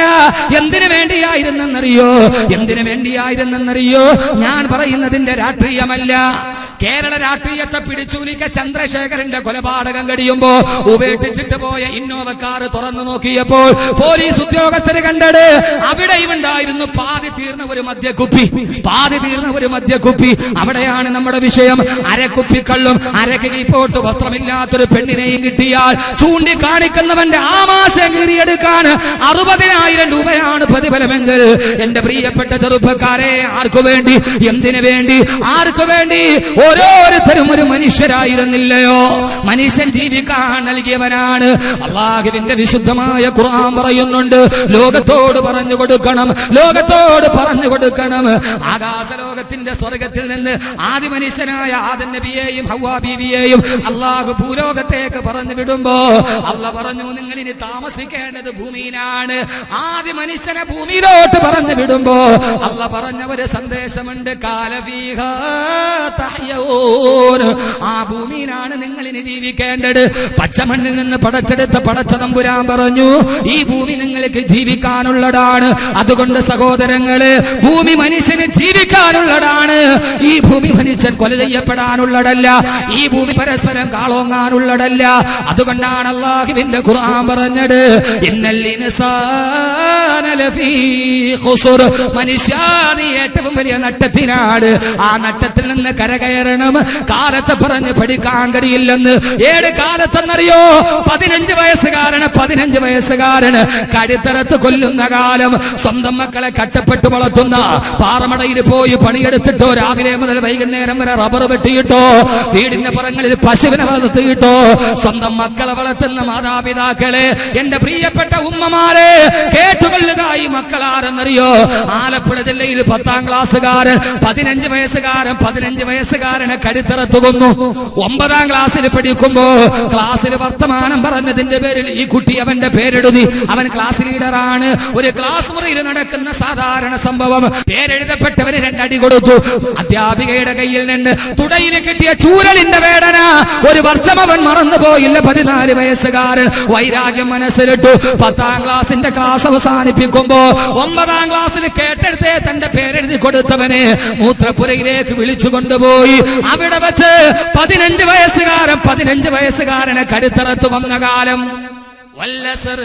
വല്ലസർ കാലം തന്നെയാണ് സത്യം. കാലം തന്നെയാണ് സത്യം. ഏത് കാലമെന്നറിയോ? മകൻ നഷ്ടപ്പെട്ടു പോയതോത്തിട്ട്, കല്ലുകുടിയനായ മകനെ ഒത്തിട്ട്, പാതിരാ സമയത്ത് ഏകമകൻ മദ്യപിച്ചിട്ട് റോഡിൽ മലന്ന് കിടക്കുമ്പോ അല്ലാഹുവേ എന്റെ മകനെ സൽബുദ്ധി കൊടുക്കണേ എന്ന് പറഞ്ഞ് നിസ്കാരപ്പായിൽ തഹജ്ജുദ് നിസ്കരിച്ചുകൊണ്ട് സുജൂദിൽ കിടന്ന ഉമ്മാന്റെ മാറിടത്തിലേക്ക് പിച്ചാത്തി പിടി കുത്തിയിറക്കി എറണാകുളത്തെ കാലത്ത് 17 വയസ്സുകാരന്റെ കാലം. വല്ലസർ കാലം തന്നെയാണ് സത്യം. ഏത് കാലത്തെയാണ് പറയേണ്ടത്? ഏത് കാലത്തെയാണ് ചുട്ടിപ്പിടിക്കേണ്ടത്? എന്റെ സ്വദേശമായ ഇടുക്കി ജില്ലയിലെ കുമളിയിൽ 7 വയസ്സുകാരി പെണ്ണിനെ മാനഭംഗം ചെയ്ത് മരപ്പൊത്തിൽ ഒളിപ്പിച്ചു. കേരള രാജ്യം ഞെട്ടിത്തകർത്ത് നിന്നു. ആരാണ് 7 വയസ്സുകാരി പെണ്ണിനെ? അറിയണം സഹോദരിമാരെ, ഇത് പറയാനാണ് എവിടേക്കാണ് ഈ പോക്ക് പോകുന്നത്? എവിടേക്കാണ് പോക്ക് പോകുന്നത്? കാരാളികോടത്ത് പട്ടിണിയുടെ നാളുകൾ ഉണ്ടായിരുന്നു. അൽഹംദുലില്ലാഹ്, ഇന്ന് പട്ടിണി കിടക്കുന്ന ഒരു വീട് നമ്മുടെ നാട്ടിലില്ല. ആരുടെ കയ്യിലാണ് പണമില്ലാത്തത്? ആരുടെ കയ്യിലാണ് ഏറെ ഇല്ലെങ്കിലും ഒരു നേരത്തെ അന്നത്തിന് വകയില്ലാത്തത്? ദുനിയാവ് കയ്യിലുണ്ട്. പക്ഷെ എവിടേക്കാണ് ഈ പോക്ക് പോകുന്നത്? ഇതിനൊരു അവസാനം വേണ്ടേ? ഇതിനൊരു പര്യവസാനം വേണ്ടേ? എവിടെ വരെയാണ് പോകുന്നത്? എവിടേക്കാണ് നടന്നു പോകുന്നത്? 7 വയസ്സുകാരി പെണ്ണിനെ മാനഭംഗം ചെയ്ത് മരപ്പൊത്തിൽ ഒളിപ്പിച്ചു കളഞ്ഞു. ഇത് ന്യൂയോർക്കിലെ കഥയല്ല, ഇത് മിസിസിപ്പിയുടെ കഥയല്ല, ഇത് സാൻ ഫ്രാൻസിസ്കോയുടെ കഥയല്ല. നാം ജീവിച്ചിരിക്കുന്ന കാലഘട്ടത്തിൻ്റെതാണ്. എന്റെ പ്രിയപ്പെട്ട മാതാപിതാക്കളെ, വളർത്തുന്നതിനപ്പുറം വിളരരുത് എന്ന് താല്പര്യമുണ്ടെങ്കിൽ ഈ രാത്രി നമുക്ക് നാളെ പരലോകത്തിലേക്ക് പ്രയോജനം ചെയ്യപ്പെടുമെങ്കിൽ കേൾക്കാൻ തയ്യാറാവുക. അല്ലാഹു തൗഫീഖ് നൽകട്ടെ. പ്രതിയെ പിടികൂടി 3 ദിവസത്തിന് ശേഷം. ആരാ പ്രതി? ആ കുട്ടിയുടെ കൂടെ ഒരേ സ്കൂൾ ബസ്സിൽ തിരിച്ചു വരുന്ന 11 വയസ്സുകാരൻ പ്രതി. ഈ 11 വയസ്സുകാരൻ 3 ദിവസവും IG റാങ്കിലുള്ള ഉദ്യോഗസ്ഥർ അവിടെ വരുമ്പോൾ അവരുടെ കൂടെ വഴികാട്ടാനുണ്ട്. അവൻ കാര്യങ്ങളൊക്കെ പറഞ്ഞു കൊടുത്തു. നൊട്ടോറിയസ് ക്രിമിനലിനെ പോലും ലജ്ജിപ്പിക്കുന്ന രീതിയിൽ, തോപ്പിക്കുന്ന രീതിയിൽ അവൻ നന്നായി മുഖം മാറ്റിവെച്ചു. പ്രതി അറസ്റ്റ് ചെയ്തു. 11 വയസ്സുകാരൻ. പോലീസ് ഉദ്യോഗസ്ഥർ ചോദിച്ചു, നിനക്ക് എങ്ങനെയാണ് ഇത് ചെയ്യാൻ തോന്നിയത്? നിന്റെ കൂടെ പഠിക്കുന്ന കുട്ടിയോട് ഇപ്രകാരം നിനക്ക് എങ്ങനെ തോന്നി? ആ കുട്ടി പറഞ്ഞ മറുപടി, കാലം തന്നെയാണ് സത്യമെന്ന ഈ ശപിക്കപ്പെട്ട പിശാചുക്കൾ പാർക്കുന്ന വേതാള നഗരം പോലെ അധപതിച്ചു പോയ ഈ ഭൂമിയിൽ നന്മയുടെ ഒരു ചിന്തെങ്കിലും മനസ്സിൽ കാത്തു സൂക്ഷിക്കുന്നുവെങ്കിൽ ആ പെട്ടുപോൻ 11 വയസ്സുള്ള 11 വയസ്സുള്ള സ്കൂൾ വിദ്യാർത്ഥി പോലീസ് ഉദ്യോഗസ്ഥരോട് പറഞ്ഞത്, എന്നെ ഈ തെറ്റ് ചെയ്യിപ്പിച്ചത് ഞാനല്ല, എന്റെ ഹൃദയത്തിന് കുടികൊള്ളുന്ന പിശാചല്ല, എന്നെ ഇത് ചെയ്യാൻ പ്രേരിപ്പിച്ചത് എന്റെ പ്രിയപ്പെട്ട വാപ്പയും എന്റെ പ്രിയപ്പെട്ട ഉമ്മയുമാണ്. പോലീസ് ഉദ്യോഗസ്ഥര് ധരിച്ചു നിന്നപ്പോ അവൻ പറഞ്ഞ മറുപടി എന്തെന്നറിയുമോ? വൈകുന്നേരം എന്റെ വാപ്പ ജോലി കഴിഞ്ഞ് വീട്ടിലോട്ട് തിരിച്ചു വരുമ്പോൾ ആ വാപ്പയുടെ കയ്യിൽ ഒരു CD ഉണ്ടാകും, നീലചിത്രത്തിന്റെ CD. വൈകുന്നേരം രാത്രിയായി കഴിയുമ്പോൾ എന്റെ വാപ്പയും ഉമ്മയും ആ നീലചിത്രത്തിന്റെ CD വീട്ടിലിരുന്ന് കാണും. ഉറങ്ങിയെന്നെടുക്കുമ്പോഴും ഉറക്കണ്ണടിച്ചുകൊണ്ട് ഞാൻ ഇടയ്ക്കിടയ്ക്കത് കാണാറുണ്ട്. എന്റെ വാപ്പയും ഉമ്മയും വീട്ടിലില്ലാത്ത സമയം ഞാനതെടുത്ത് പ്ലേ ചെയ്ത് കാണാറുണ്ട്. അതിലൂടെ തോന്നിയ വികാരമാണ് തൊട്ടടുത്തിരിക്കുന്ന 7 വയസ്സുകാരിയോട് പ്രയോഗിക്കാനെന്ന് തോന്നിയതെന്ന് 11 വയസ്സുകാരൻ വിളിച്ചു പറയുന്ന ലോകത്തിന്റെ മുമ്പ് ഇതിനപ്പുറത്തേക്ക് എന്താണ് പറയേണ്ടത്? വല്ലസർ കാലം തന്നെയാണ് സത്യം, കാലത്തെ തന്നെയാണ് സത്യം. 7 കാലമാണ് സഹോദരങ്ങള്, 7 കാലമാണ് സഹോദരിമാര്. നമ്മുടെ ഇവിടെ നിന്ന് കാരാളികോണം ജംഗ്ഷനിൽ പോയാൽ നമ്മുടെ ജലാൽ സാഹിബിന്റെ കടയുണ്ട്. അതിന്റെ മുകളിൽ ബോർഡ് എഴുതി വെച്ചിട്ടുണ്ട്, മേശ കസേര പടുതാ വാടകയ്ക്ക്. ഇത് കാരാളികോണത്താണ് കാണുക. ബാംഗ്ലൂർ നഗരത്തിൽ പോയാൽ പാതിരാ സമയത്ത് വർണ്ണ ബൾബുകൾ വെള്ളി കാണുന്ന ഒരു ബോർഡ് കാണാം. എന്തെന്നറിയോ? ഗർഭപാത്രം വാടകയ്ക്ക്, ഗർഭപാത്രം വാടകയ്ക്ക്. ഏറ്റവും സുന്ദരമായ ഗർഭപാത്രം പോലും വാടകയ്ക്ക് കൊടുക്കുന്ന മനുഷ്യലോകത്തിന്റെ കാലത്ത് അല്ലാഹുവിന്റെ ഖുർആനാണ് പറയുന്നത്, വല്ലസർ കാലത്തെ തന്നെയാണ് സത്യം. ഈ മനുഷ്യൻ നടന്നു പോകുന്നത് നട്ടത്തിലേക്കാണ്, ഇവൻ കടന്നു പോകുന്നത് നരകത്തിലേക്കാണ്. അവൻ കടന്നു പോകുന്നത് കത്തിക്കാളുന്ന അഗ്നിജ്വാലകളുടെ നടുകിലോട്ട് വലിച്ചെറിയാനാണ്. മനുഷ്യ നിന്റെ പോക്കെന്ന് നമ്മുടെ വീടുകൾ പോലും 11 വയസ്സുകാരന് ഏറ്റവും വലിയ തെറ്റിലേക്ക് നയിക്കുന്ന കാലമായി. എന്റെ പ്രിയപ്പെട്ട സഹോദരങ്ങളെ, എന്റെ പ്രിയപ്പെട്ട സഹോദരങ്ങളെ, അതുകൊണ്ടാണ് ഞാൻ പറയുന്നത്, ഏറെ പറയാനുള്ള സൗകര്യം നമുക്കില്ല. 5 മണിക്കൂർ കഴിഞ്ഞ ഒരു ജനക്കൂട്ടമാണ് ഇവിടെ നിൽക്കുന്നത്. പക്ഷേ എനിക്ക് പറയാനുണ്ട്, അള്ളാഹു നമ്മളെ സൃഷ്ടിച്ചത് കാലത്തെ കുറ്റം പറയാനല്ല. അള്ളാഹുവിനോട്, അള്ളാഹുവേ കാലം ഇങ്ങനെയായി പോയി, അങ്ങനെയൊക്കെ ശ്രദ്ധിക്കാൻ കഴിയുമോ എന്ന് ചോദിച്ചാൽ ആ കാലത്തിന്റെ നടുവ് ചങ്കൂറ്റമുള്ള ആൺകുട്ടിയെ പോലെ എന്റെ പ്രിയപ്പെട്ട മുസ്ലിം ചെറുപ്പക്കാരാ, അൽഹംദുലില്ലാഹ്, എന്റെ പ്രിയപ്പെട്ട ചെറുപ്പക്കാരോടാണ് ഞാൻ പറയുന്നത്. ഇരവുമൂട്ടിലുള്ള വളവിലുള്ള കാരാളികോണത്തുള്ള മണിയമുക്കിലുള്ള പള്ളിയിലേക്ക് നിങ്ങൾ കടന്നു വരുമ്പോ, ബഹുമാനനായ ഉസ്താദിന്റെ ഉപദേശം കേട്ട് കടന്നു വരുമ്പോ, സഹോദരങ്ങളെ, കാലമേൽപ്പിച്ച ദൗത്യമാണ്. ആ ദൗത്യത്തിൽ നിന്ന് പിന്മാറരുതേ, ആ ദൗത്യത്തിൽ നിന്ന് പിന്മാറരുതേ. കാരണം എന്തെന്നറിയോ? കാലത്തെ കുറ്റം പറഞ്ഞിട്ട് ജീവിക്കാൻ കഴിയില്ല. ആ കാലത്തിന്റെ നടുവിൽ എല്ലാവരും അങ്ങോട്ട് ചിന്തിക്കുമ്പോ ആ സമയത്ത് ഇങ്ങോട്ട് ചിന്തിക്കുന്നവനായി മാറണം. അങ്ങനെയുള്ള ഒരു ചെറുപ്പക്കാരന്റെ കഥ ഖുർആൻ പറയുന്നുണ്ട്. ചെറുപ്പക്കാരെ, ഈ സമൂഹത്തിൽ നിങ്ങൾക്ക് ഏറ്റവും വലിയ ചുമതലയുണ്ട്. ഏതാണ് ചുമതല എന്നറിയോ? അള്ളാന്റെ ഖുർആൻ പറയുകയാ. ഇത് അഹമ്മദ് കബീറിന്റെ വാക്കല്ല, എപ്പോഴും നാം ഓടുന്ന ഖുർആന്റെ ഒരേ ഒരായത്താണ് ഞാൻ പറയുന്നത്. അള്ളാന്റെ ഖുർആൻ പറയുന്നു, ഓ വദ്രിബ് ലഹും മസലന സഹാബൽ ഖറിയ ഇദ് ജാഅൽ മുർസലൂൻ ഇദ അർസൽനാ ഇലൈഹിം ഇസ്നൈനി ഫകذبوهما فعززنا بثالث فقالوا إنا إليكم مرسلون. അല്ലാഹുവിന്റെ വിശുദ്ധമായ ഖുർആൻ പറയുകയാണ്, വദ്രിബ് ലഹും മസലന സഹാബൽ ഖറിയ. ഓ നബിയെ, അവരോട് പറഞ്ഞു കൊടുക്കുക.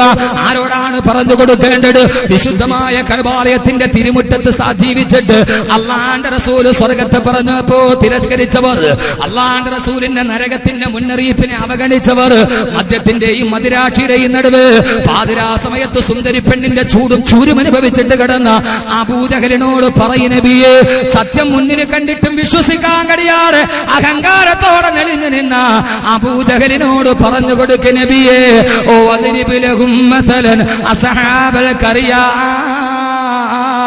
ഒരു ഗ്രാമവാസികളുടെ കഥ പറയും നബിയെ. ഞാൻ പറയുന്നത് ഖുർആനാണ്. വദ്രിബ് ലഹും മസലൻ അസ്ഹാബൽ ഖറിയ. ഓ നബിയെ, ഒരു ഗ്രാമവാസികളുടെ കഥ പറയുക.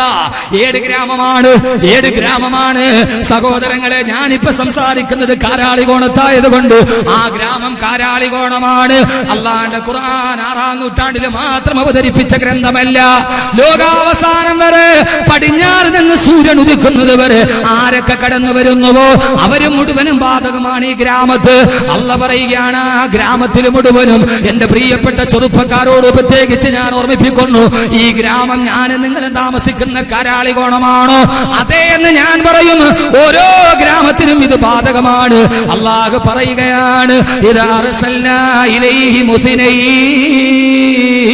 ആ ഗ്രാമവാസികൾ അവർ ഏറ്റവും വലിയ ജീർണതയിലൂടെ നടന്നപ്പോ, മദ്യം അവരെ ഭരിച്ചു കളഞ്ഞപ്പോ, ചീട്ടുകളി അവരെ ഭരിച്ചു കളഞ്ഞപ്പോ, അധാർമികത അവളെ ഭരിച്ചു കളഞ്ഞപ്പോ അവരിലേക്ക് ഞാൻ 2 പ്രവാചകന്മാരെ അയച്ചു കൊടുത്തു. 2 പ്രവാചകന്മാരെ. ഈ ഗ്രാമവേദ ഇത് 6-ാം നൂറ്റാണ്ടിൽ മാത്രം അവതരിപ്പിച്ചതല്ലോ. ഈ ഗ്രാമവേദ കാരാളികോണമാണോ എന്ന് ചോദിച്ചാൽ അതെ. കാരാളികോണമാണോ എന്ന് ചോദിച്ചാൽ അതെ. നമ്മുടെ ഗ്രാമത്തെ കുറിച്ചാൽ ഇത് അർസൽനാ ഇലൈഹി മുസ്ലിമീൻ. ഖുർആനിനെ അങ്ങനെ മനസ്സിലാക്കണം. ഇത് അർസൽനാ ഇലൈഹി മുസ്ലിമീൻ. അവിടേക്ക് അല്ലാഹു 2 നബിമാരെ വിട്ടു. നബിമാര് സാധാരണ വരുന്നത് എന്താ? നിങ്ങൾ ചെയ്യുന്നത് തെറ്റാണ്, പാതകമാണ്, നിങ്ങൾ വീണ്ടും അള്ളാഹുവിന്റെ സ്വർഗത്തിലേക്ക് വരണം. ഒരു നാട്ടിൽ 2 പ്രവാചകന്മാരെ വിട്ടാൽ ആ നാടിന്റെ അവസ്ഥ കൊണ്ടൊന്ന് ആലോചിച്ച് നോക്കി. പക്ഷേ സഹോദരങ്ങളെ, ആ നാട്ടിൽ അള്ളാഹു 2 ചെറുപ്പക്കാരുടെ കഥ പറയുന്നുണ്ട് ഖുർആൻ. അത് പറഞ്ഞ് ഞാൻ അവസാനിപ്പിക്കും. ആ ചെറുപ്പക്കാരനായാൽ അള്ളാഹ് നൽകുന്നത് 3 പ്രതിഫലമാണ്. എത്ര പ്രതിഫലം? ഈ നാട്ടിൽ എന്നെ ശ്രമിക്കുന്ന ഓരോ ചെറുപ്പക്കാരനും ഓരോ ചെറുപ്പക്കാർക്കും ആർക്കും അതാവാൻ കഴിയും. ഈ നിൽക്കുന്ന ഓരോ പച്ച മനുഷ്യനും ആ പ്രതിഫലം വാങ്ങിക്കാൻ 3 പ്രതിഫലം. ആ പ്രതിഫലം ലോകത്തിലെ ഏറ്റവും ഉന്നതമായ പ്രതിഫലമാണ്. ഇൻഷാ അല്ലാഹ് അതൊക്കെ പറഞ്ഞ് അവസാനം നമുക്ക് എല്ലാവർക്കും വേണ്ടി ദുആ ചെയ്ത് ഇൻഷാ അല്ലാഹ് പിരിയാം. അല്ലാഹു തൗഫീഖ് നൽകട്ടെ. എന്റെ പ്രിയപ്പെട്ട സഹോദരങ്ങളെ, അള്ളാഹുവിന്റെ ഖുർആൻ പറയുന്നു ആ ഗ്രാമത്തിൽ എന്താ ഈ കാലത്ത് നമ്മൾ ചെയ്യേണ്ടത്? എന്താ? അള്ളാഹുവിന്റെ ഖുർആൻ വ്യക്തമായി പറയുന്നുണ്ട്. ഓരോ മനുഷ്യനും നിങ്ങൾ ഈ കാലത്ത് ചെയ്യേണ്ട റോൾ ഏതാ? ആ 2 പ്രവാചകന്മാരെ അയച്ചു.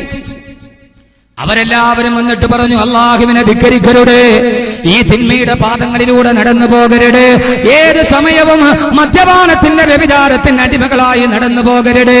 ആ നാട്ടുകാരെന്ത് ചെയ്തെന്നറിയോ? അള്ളാഹുവിന്റെ ഖുർആൻ പറയുന്നു, ആ പ്രവാചകന്മാരെ കളവാക്കി എന്ന് മാത്രമല്ല, മൂന്നാമതൊരു പ്രവാചകനെ കൂടി പറഞ്ഞു വിട്ടു. അള്ളാഹുവിന്റെ ഖുർആൻ പറയുകയാണ്, ഏറെ ഞാൻ പറയുന്നില്ല സഹോദരങ്ങള്, ആ ഗ്രാമവാസികൾ ഒരുമിച്ച് കൂടി അവരോട് നല്ലത് പറഞ്ഞു കൊടുത്ത, അവരോട് നന്മ പറഞ്ഞു കൊടുത്ത ആ പ്രവാചകന്മാരെ കൊല്ലാൻ തീരുമാനിച്ചു. ആ പ്രവാചകന്മാരെ മൈതാന മധ്യത്ത് പിടിച്ചു കെട്ടിയിട്ട് ചെയ്ത തെറ്റെന്താണെന്നറിയോ?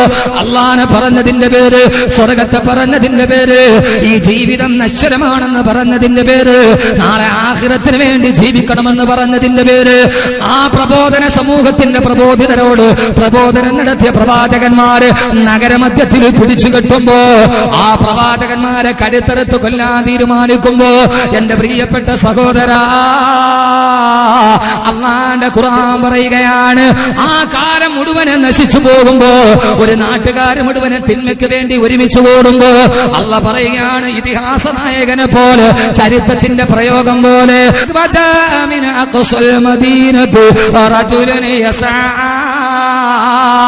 ആ സമയത്ത് ആ പട്ടണത്തിന്റെ അങ്ങേ ഭാഗത്ത് നിന്ന് അള്ളാഹ് പറയുന്ന ഒരു ആണത്തമുള്ള ആൺകുട്ടി ഓടി വന്നു.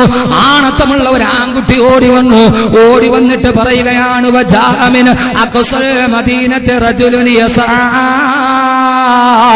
ഓടിപ്പാഞ്ഞു വന്നിട്ട് അള്ളാഹുവിന്റെ പ്രവാചകന്മാരെ കടുത്തിറക്കാൻ വേണ്ടി ഒരുമിച്ച് കൂടിയ ആ സമൂഹത്തോട് പറഞ്ഞു, നിങ്ങൾ എന്താണ് ഈ ചെയ്യുന്നത്? നിങ്ങൾ എന്താണ് ഈ ചെയ്യുന്നത്? അള്ളാഹുവിനെ കുറിച്ച് പറഞ്ഞ ഒരു മനുഷ്യനെ കൊലപ്പെടുത്താനോ? ഇല്ല ഇല്ല.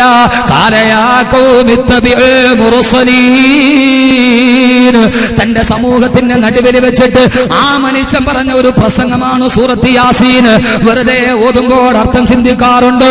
പ്രവാചകന്മാരെ കൊലപ്പെടുത്താൻ പോയ ഒരു സമൂഹത്തിന്റെ നടുവിൽ എഴുന്നേറ്റ് നിന്നിട്ട്, എന്റെ ശരീരത്തിൽ റൂഹുള്ളിടത്തോളം കാലം ഞാനിതിന് സമ്മതിക്കില്ല, ഞാനിതിന് കൂട്ടുനിൽക്കില്ലെന്ന് പറഞ്ഞ ഒരു പുരുഷന്റെ പ്രസംഗമാണ് സൂറത്ത് യാസീന്റെ ഉള്ളടക്കമെന്ന് സഹോദരങ്ങൾ ആ മനുഷ്യൻ പറഞ്ഞു, ഇല്ല ഇല്ല.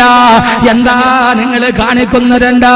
വമാലിയ ലാ അഅ്ബുദുല്ലദീ ഫതറനീ വഇലൈഹി തുർജഊൻ. എന്തിനാണ് പടച്ചറബിനെ കൈവിടുന്നത്? എന്തിനാ? എന്റെ ശബ്ദ ശ്രവിക്കാനെത്തിയ പ്രിയപ്പെട്ട സഹോദരങ്ങളെ, സഹോദരിമാരെ, ആ ചെറുപ്പക്കാരൻ ആരെന്നറിയോ? ആ ചെറുപ്പക്കാരനാണ് ബഹുമാനപ്പെട്ട ഹബീബുൻ നജ്ജാർ റളിയല്ലാഹു തആല അൻഹു. ഹബീബുൻ നജ്ജാർ റളിയല്ലാഹു അൻഹു. ആരാ ഹബീബുൻ നജ്ജാർ എന്നറിയോ? ആ നാട്ടിലെ തയ്യൽ തൊഴിലാളിയാണ്, ആ നാട്ടിലെ തയ്യൽക്കാരനാണ്. പക്ഷെ തന്റെ സമൂഹം നരകത്തിലേക്ക് പോകുന്നത് കാണുമ്പോ, അവർ അല്ലാഹുവിന്റെ കോപത്തിന് അടിമപ്പെടുന്നത് കാണുമ്പോ ഹബീബുൻ നജ്ജാറിന് കിടന്നാൽ ഉറക്കം വരുമോ? എങ്ങനെയാ എന്റെ പൊന്നു ചെറുപ്പക്കാരാ, എങ്ങനെയാ രാത്രിയിൽ കിടന്നാൽ ഉറക്കം വരുന്നത്? എങ്ങനെയാ? നമ്മുടെ സമൂഹത്തിൽ ജീവിക്കേണ്ട ചെറുപ്പക്കാർ അല്ലാഹുവിന്റെ റസൂലിന്റെ ഹൗദുൽ കൗസർ കോരി കുടിക്കേണ്ടവരല്ലേ? റസൂലുള്ളാഹിയുടെ ശഫാഅത്തോടെ സ്വർഗ്ഗത്തിൽ പോകേണ്ടവരല്ലേ? അവര് തന്നെയല്ലേ പാതിരാ സമയമാകുമ്പോ മദ്യക്കുപ്പികളുമായിട്ട് ഇതിലൂടെ സ്വൈരവികാരം നടത്തുന്നത്? എങ്ങനെയാ നമുക്ക് കിടന്നാൽ ഉറക്കം വരിക? എങ്ങനെയാ നമുക്ക് നിഷ്ക്രിയരാവാൻ കഴിയുക? എങ്ങനെയാണ് പള്ളിയിലെ ഇമാമിന് പള്ളിയിൽ കിടന്നാൽ ഉറക്കം വരിക? അല്ലാഹുവേ, അല്ലാഹുവേ, അല്ലാഹുവേ, ആരാണ് ഈ ചെയ്യുന്നത്? ആരാണ് ഈ ചെയ്യുന്നത്? നാളെ അല്ലാഹുവിന്റെ സ്വർഗ്ഗത്തിന്റെ വാതിലിൽ മുട്ടി വിളിക്കേണ്ടവരല്ലേ? അല്ലാഹുവിന്റെ റസൂലിന്റെ കൈ പിടിക്കേണ്ടവരല്ലേ? നാളെ ആരടി മണ്ണിലേക്ക് മരിച്ചിട്ടിട്ട് വെള്ളത്തുണിയിൽ പൊതിയേണ്ടവരല്ലേ?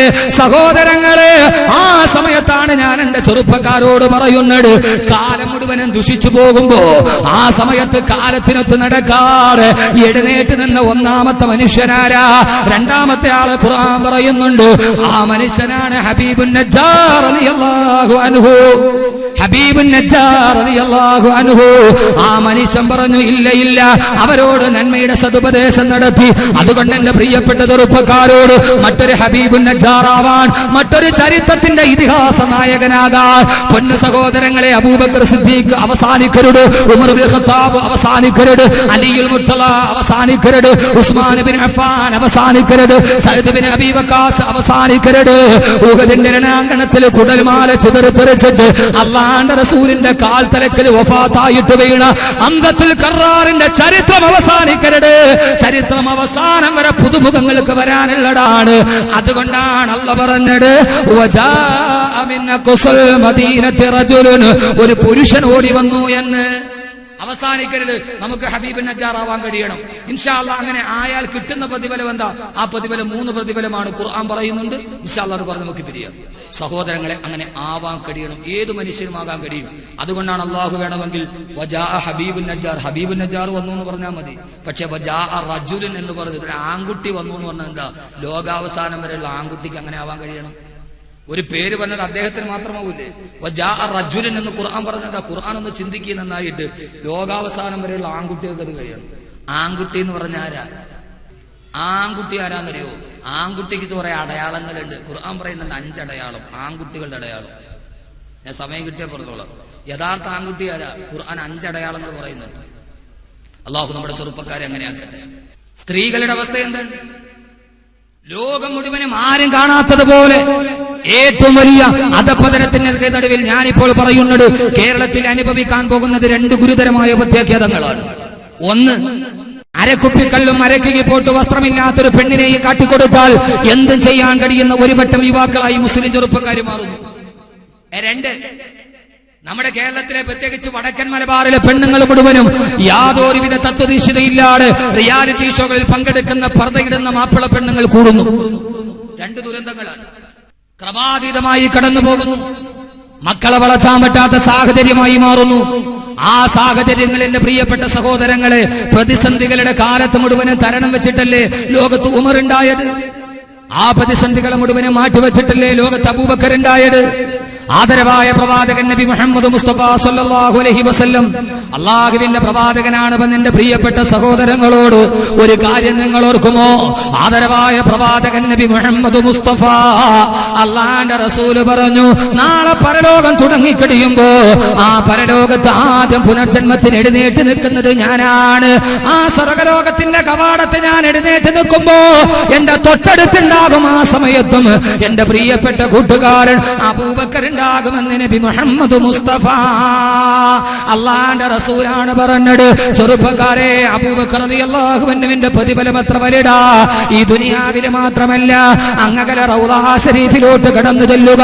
ആ റൗള ശരീഫിന്റെ ചാരത്ത് അള്ളാന്റെ റസൂലിന്റെ തൊട്ടടുത്ത് കിടക്കുന്നുണ്ട്. റസൂലുള്ളാഹിനെ നിഴല് പോലെ അനുഗമിച്ച സഹാബി അബൂബക്കർ റളിയല്ലാഹു അൻഹു, തൊട്ടടുത്ത് ഉമർ റളിയല്ലാഹു അൻഹുവുണ്ട്. ജീവിതത്തിൽ എന്ന പോലെ മരണത്തിലും ഒരുമിച്ച് പോയ ഏറ്റവും വലിയ ചരിത്രത്തിന്റെ വക്താക്കളായി മാറി. അവര് ജീവിതത്തിൽ ഒന്നിച്ചായിരുന്നു, അവര് മരിച്ചു കഴിഞ്ഞപ്പോഴും ഒന്നിച്ചാണ്. അള്ളാന്റെ റസൂല് പറഞ്ഞ, നാളെ പരലോകം തുടങ്ങുമ്പോ സ്വർഗവാതിലിൽ ആദ്യം മുട്ടുന്നത് ഞാനായിരിക്കും. എന്റെ വലത് ഭാഗത്ത് അബൂബക്കർ ഉണ്ടായിരിക്കും, എന്റെ ഇടത് ഭാഗത്ത് സയ്യിദുനാ ഉമർ ഇബ്നുൽ ഖത്താബ് റളിയല്ലാഹു അൻഹു ഉണ്ടായിരിക്കുമെന്ന്.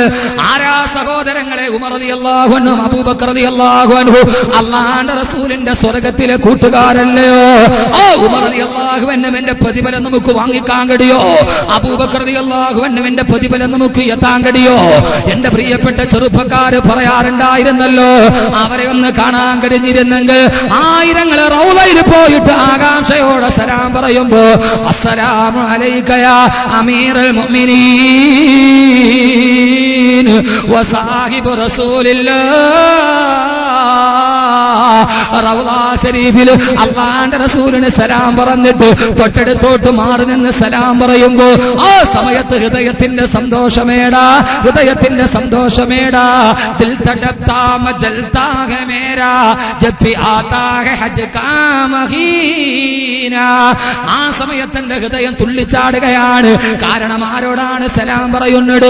അല്ലാഹുവിന്റെ റസൂലിന്റെ കൂട്ടുകാരോട് സലാം പറയുമ്പോ ആയിരങ്ങൾ ഇന്നും സലാം പറയുന്ന പാതിരാ സമയത്ത് 12 മണി കഴിഞ്ഞാൽ കാരാളികോണം ഉറങ്ങും, ബെർലിൻ നഗരം ഉറങ്ങും, ന്യൂഡൽഹി ഉറങ്ങും, മദ്രാസ് ഉറങ്ങും, ട്രിവാൻഡ്രം ഉറങ്ങും. പക്ഷേ ഉറങ്ങാത്ത ഒരു നഗരമുണ്ട്, ഉറങ്ങാത്ത ഒരു നഗരമുണ്ട്. അത് ഏതെന്നറിയുമോ? അത് ഏതെന്നറിയോ? എന്റെയും നിങ്ങളുടെയും നേതാവ്, നമ്മുടെ കൽബിന്റെ രാജാവ്, ഫഹ്മി വസുരി വാഹിദു യദി ഇൻഷാ അല്ലാഹ് മുഹമ്മദുർ റസൂലുള്ളാഹ്. അല്ലാഹുവിന്റെ റസൂല് കിടക്കുന്ന പച്ചക്കുപ്പയുടെ താഴെ കിടക്കുന്ന മദീന നഗരം ഉറക്കമില്ലാത്ത നഗരമേ. മദീനയിൽ രാത്രിയില്ല, മദീനയിൽ രാത്രിയില്ല. 7 സമയത്തും പകല് പോലെ വെട്ടിത്തിളങ്ങുന്ന 40,000-ത്തിലധികം ബൾബുകളുടെ വെളിച്ചത്തിന് മിന്നിത്തിളങ്ങുന്ന മദീന ഉറങ്ങാത്ത നഗരമേടാ. ആ നഗരത്തിൽ ആയിരങ്ങൾ സലാം പറയുന്ന മഹാമനുഷ്യൻ. ഞാനിത് പറഞ്ഞത് എന്തിനെന്നറിയോ? കാരാളികോണത്തെ ചെറുപ്പക്കാരാ, നിനക്ക് ആ പ്രതിഫലം കിട്ടണോ? കാരാളികോണത്തെ പെങ്ങളെ, നിനക്കതിന്റെ പ്രതിഫലം കിട്ടണോ? അബൂബക്കർ റളിയല്ലാഹു അൻഹുവിന്റെ പ്രതിഫലത്തിന്റെ ഒരംശം നമുക്ക് കിട്ടും, ഉമർ റളിയല്ലാഹു അൻഹുവിന്റെ ഒരംശം നമുക്ക് കിട്ടും. എപ്പോഴെന്നറിയോ? ഞാൻ പറഞ്ഞു തരാം നിങ്ങളോട്. അല്ലാഹുവിന്റെ റസൂല് പറഞ്ഞ ഒരു കാലത്തെ കുറിച്ച്. കാലം തന്നെയാണ് സത്യം. അതിന്റെ 2ാം ഭാഗം നടക്കട്ടെ. അല്ലാഹുവിന്റെ റസൂല് പറയുകയാണ്, കഴുതകൾ ലൈംഗിക ബന്ധത്തിൽ ഏർപ്പെടുന്നത് പോലെ മനുഷ്യൻ പരസ്യമായി പട്ടാപ്പകല് റോഡിന്റെ നടുവിൽ കിടന്നിട്ട് വ്യഭിചരിക്കുന്ന കാലം വരുമെന്ന് ആദരവായ പ്രവാചകൻ നബി മുഹമ്മദ് മുസ്തഫ. അള്ളാന്റെ റസൂലെ അങ്ങ് വാഴ്ത്തപ്പെടട്ടെ. 14 നൂറ്റാണ്ടുകൾക്ക് മുമ്പ് മദീനത്ത് ഈത്തപ്പന മരത്തിൽ ചാരിയിരുന്നിട്ട് ഈ കാലത്തെ കുറിച്ചാണ് നബി തങ്ങൾ പറഞ്ഞത്. കഴുതകളെ ലൈംഗിക ബന്ധത്തിൽ ഏർപ്പെടുന്നത് പോലെ റോഡിലൂടെ ഓടിക്കുന്ന പൂവങ്കോടിയെ, ഓടിക്കുന്ന പെടക്കോടി, ഓടിക്കുന്ന പൂവങ്കോടി എവിടെ വെച്ചാണോ പെടക്കോടിയെ കയ്യിൽ കിട്ടുന്നത്, അത് നഗരമധ്യത്തിലാകട്ടെ, അത് വാർഷിക മഹാസമ്മേളനം നടക്കുന്ന മൈതാനത്താകട്ടെ, അവിടെ വെച്ച് ലൈംഗിക ബന്ധത്തിൽ ഏർപ്പെടുന്നത് പോലെ പരിസരം നോക്കാറ്, സാഹചര്യം നോക്കാറ്, മനുഷ്യർ നടക്കുന്ന പൊതുവഴിയിൽ വെച്ച് മനുഷ്യർ പരസ്പരം ആണും പെണ്ണും ലൈംഗിക ബന്ധത്തിൽ ഏർപ്പെടുന്ന കാലം വരുമെന്ന് ആദരവായ പ്രവാചകൻ നബി മുഹമ്മദ് മുസ്തഫ. 7 കാലമാ സഹോദരങ്ങള്, കാലം തന്നെയാണ് സത്യം. 7 കാലമാണത്, 7 വ്യഭിചാരമാണത്. അള്ളാന്റെ റസൂല് പറഞ്ഞു, ആണും പെണ്ണും വഴിയരികിൽ കിടന്ന് വ്യഭിചാരം നടത്തുമ്പോ അതിലൂടെ നടന്നു പോകുന്ന ആ നാട്ടിലെ ഏറ്റവും ഈമാനുള്ള മനുഷ്യന്, ആ നാട്ടിലെ ഏറ്റവും ഈമാനുള്ള മനുഷ്യന് അയാള് പറയും അവരോട്, നിങ്ങൾ വ്യഭിചരിക്കരുത് എന്നല്ല. ഏറ്റവും ഈമാനുള്ള ആള് പറയും, നിങ്ങൾ കാളുകൾ നടക്കുന്ന സ്ഥലത്ത് നിന്ന് ഒരൽപ്പം കുറ്റിക്കാട്ടിലേക്ക് മാറി നിന്നുകൂടെ എന്നാരെങ്കിലും പറയാൻ ധൈര്യം കാണിച്ചാൽ അവനാ നാട്ടിലെ ഏറ്റവും ഈമാനുള്ളവനാണ്, അവൻ ഏറ്റവും വലിയ തഖ്വയുള്ളവനാണ്. എന്റെ പ്രിയപ്പെട്ട സഹോദരാ, അള്ളാന്റെ റസൂൽ ആരോടാണിത് പറയുന്നത്? കാട്ടാളന്മാരായ സഹാബത്തിനോടാണിത് പറഞ്ഞിരുന്നത്. ഒരു കാലഘട്ടത്തിലെ കാട്ടാളന്മാർ കാലത്തിന്റെ കാലച്ചകൾ കാലയെ കൂട്ടി കണ്ടറിഞ്ഞ് കാരുണ്യമാണ് കരണീയമെന്ന് കാലുഷ്യലോകത്തിന്റെ കാവാലികരുടെ കാതിൽ പറഞ്ഞ് കാലം കാത്തിരുന്ന കാലത്തിന്റെ കാവലാളുകളായി കാരുണ്യത്തിന്റെ കേദാരവൃന്ദമായി ലോകത്തോട്ട് വന്ന അള്ളാന്റെ റസൂലാണ് പറഞ്ഞത്. അങ്ങനെ പറയുന്ന മനുഷ്യന്, ചെറുപ്പക്കാരെ കേട്ടുകൊള്ളുക, സഹോദരിമാരെ കേട്ടുകൊള്ളുക, അങ്ങനെ പറയുന്ന മനുഷ്യന് ആ മനുഷ്യനെന്ന് കൊടുക്കുന്ന പ്രതിഫലം എന്തെന്നറിയോ? തന്റെ ഇടത്തും വലത്തും നിൽക്കുന്ന അബൂബക്കർ ഉമർ റളിയല്ലാഹു അൻഹുവിനെ ചൂണ്ടിക്കാണിച്ചിട്ട് അല്ലാഹുവിന്റെ റസൂല് പറഞ്ഞു, ഇല്ലാ കമിസിരി അബീബക്കർ വ ഉമർ. അന്ന് ആ മനുഷ്യന് ഈ അബൂബക്കറിന്റെയും ഉമറിന്റെയും പ്രതിഫലം കിട്ടുമെന്ന് ആദരവായ പ്രവാചകൻ നബി മുഹമ്മദ് മുസ്തഫ. ഉമറിന്റെ പ്രതിഫലം കിട്ടും. ഏത് ഉമർ? കുഫാറുകളുടെ ഇടയിലോട്ട് ധീരോദാത്തം യുദ്ധം ചെയ്ത അവസാനം വയറിൽ കുത്തേറ്റ് കുടൽമാല വെളിയിലോട്ട് ചാടിയിട്ട് അള്ളാന്റെ സ്വർഗം കണ്ടിട്ട് പുഞ്ചിരിച്ചു മരിച്ച സയ്യിദനാ ഉമർ റളിയല്ലാഹു അൻഹുവിന്റെ പ്രതിഫലം ആ പറയുന്ന ചെറുപ്പക്കാരന് കിട്ടുമെന്ന് ആദരവായ പ്രവാചകൻ നബി മുഹമ്മദ് മുസ്തഫ സല്ലല്ലാഹു അലൈഹി വസല്ലം. എന്താ ഇതുപോലെ ഹബീബ് നജാറിന്റെ ജോലി ചെയ്യും അള്ളാഹ് നൽകുന്ന ഒന്നാമത്തെ പ്രതിഫലം ഉമറിന്റെയും അബൂബക്കറിന്റെ പ്രതിഫലം കിട്ടും. അള്ളാഹു നൽകി അനുഗ്രഹിക്കട്ടെ. സഹോദരങ്ങളെ, നിങ്ങൾ ചെയ്യുന്ന നിസ്സാര ജോലിയല്ല. അള്ളാഹു ആ രീതിയിൽ നമ്മൾ ഒരുമിച്ച് നിർത്തട്ടെ. ഒരു ജന്മം കൊണ്ടാകേണ്ട ആകെ കാര്യം, നീ ആർക്കൊക്കെയോ വേണ്ടി ജീവിച്ചിട്ട്, ആർക്കൊക്കെയോ വാടകക്കെടുത്തിട്ട് അവസാനം മരിച്ചു കഴിയുമ്പോൾ നിന്റെ പേരൊരു വെയിറ്റ് ഷെഡിന്റെ മുകളിലോ ഒരു കൊടിയുടെ മുകളിലോ അല്ല, അള്ളാഹുവിന്റെ സ്വർഗത്തിന്റെ മിഹ്റാബിന്റെ മുകളിൽ എഴുതി വെക്കണം, നിന്റെ പേരെഴുതി വെക്കണം. അങ്ങനെ ആയി മാറണം.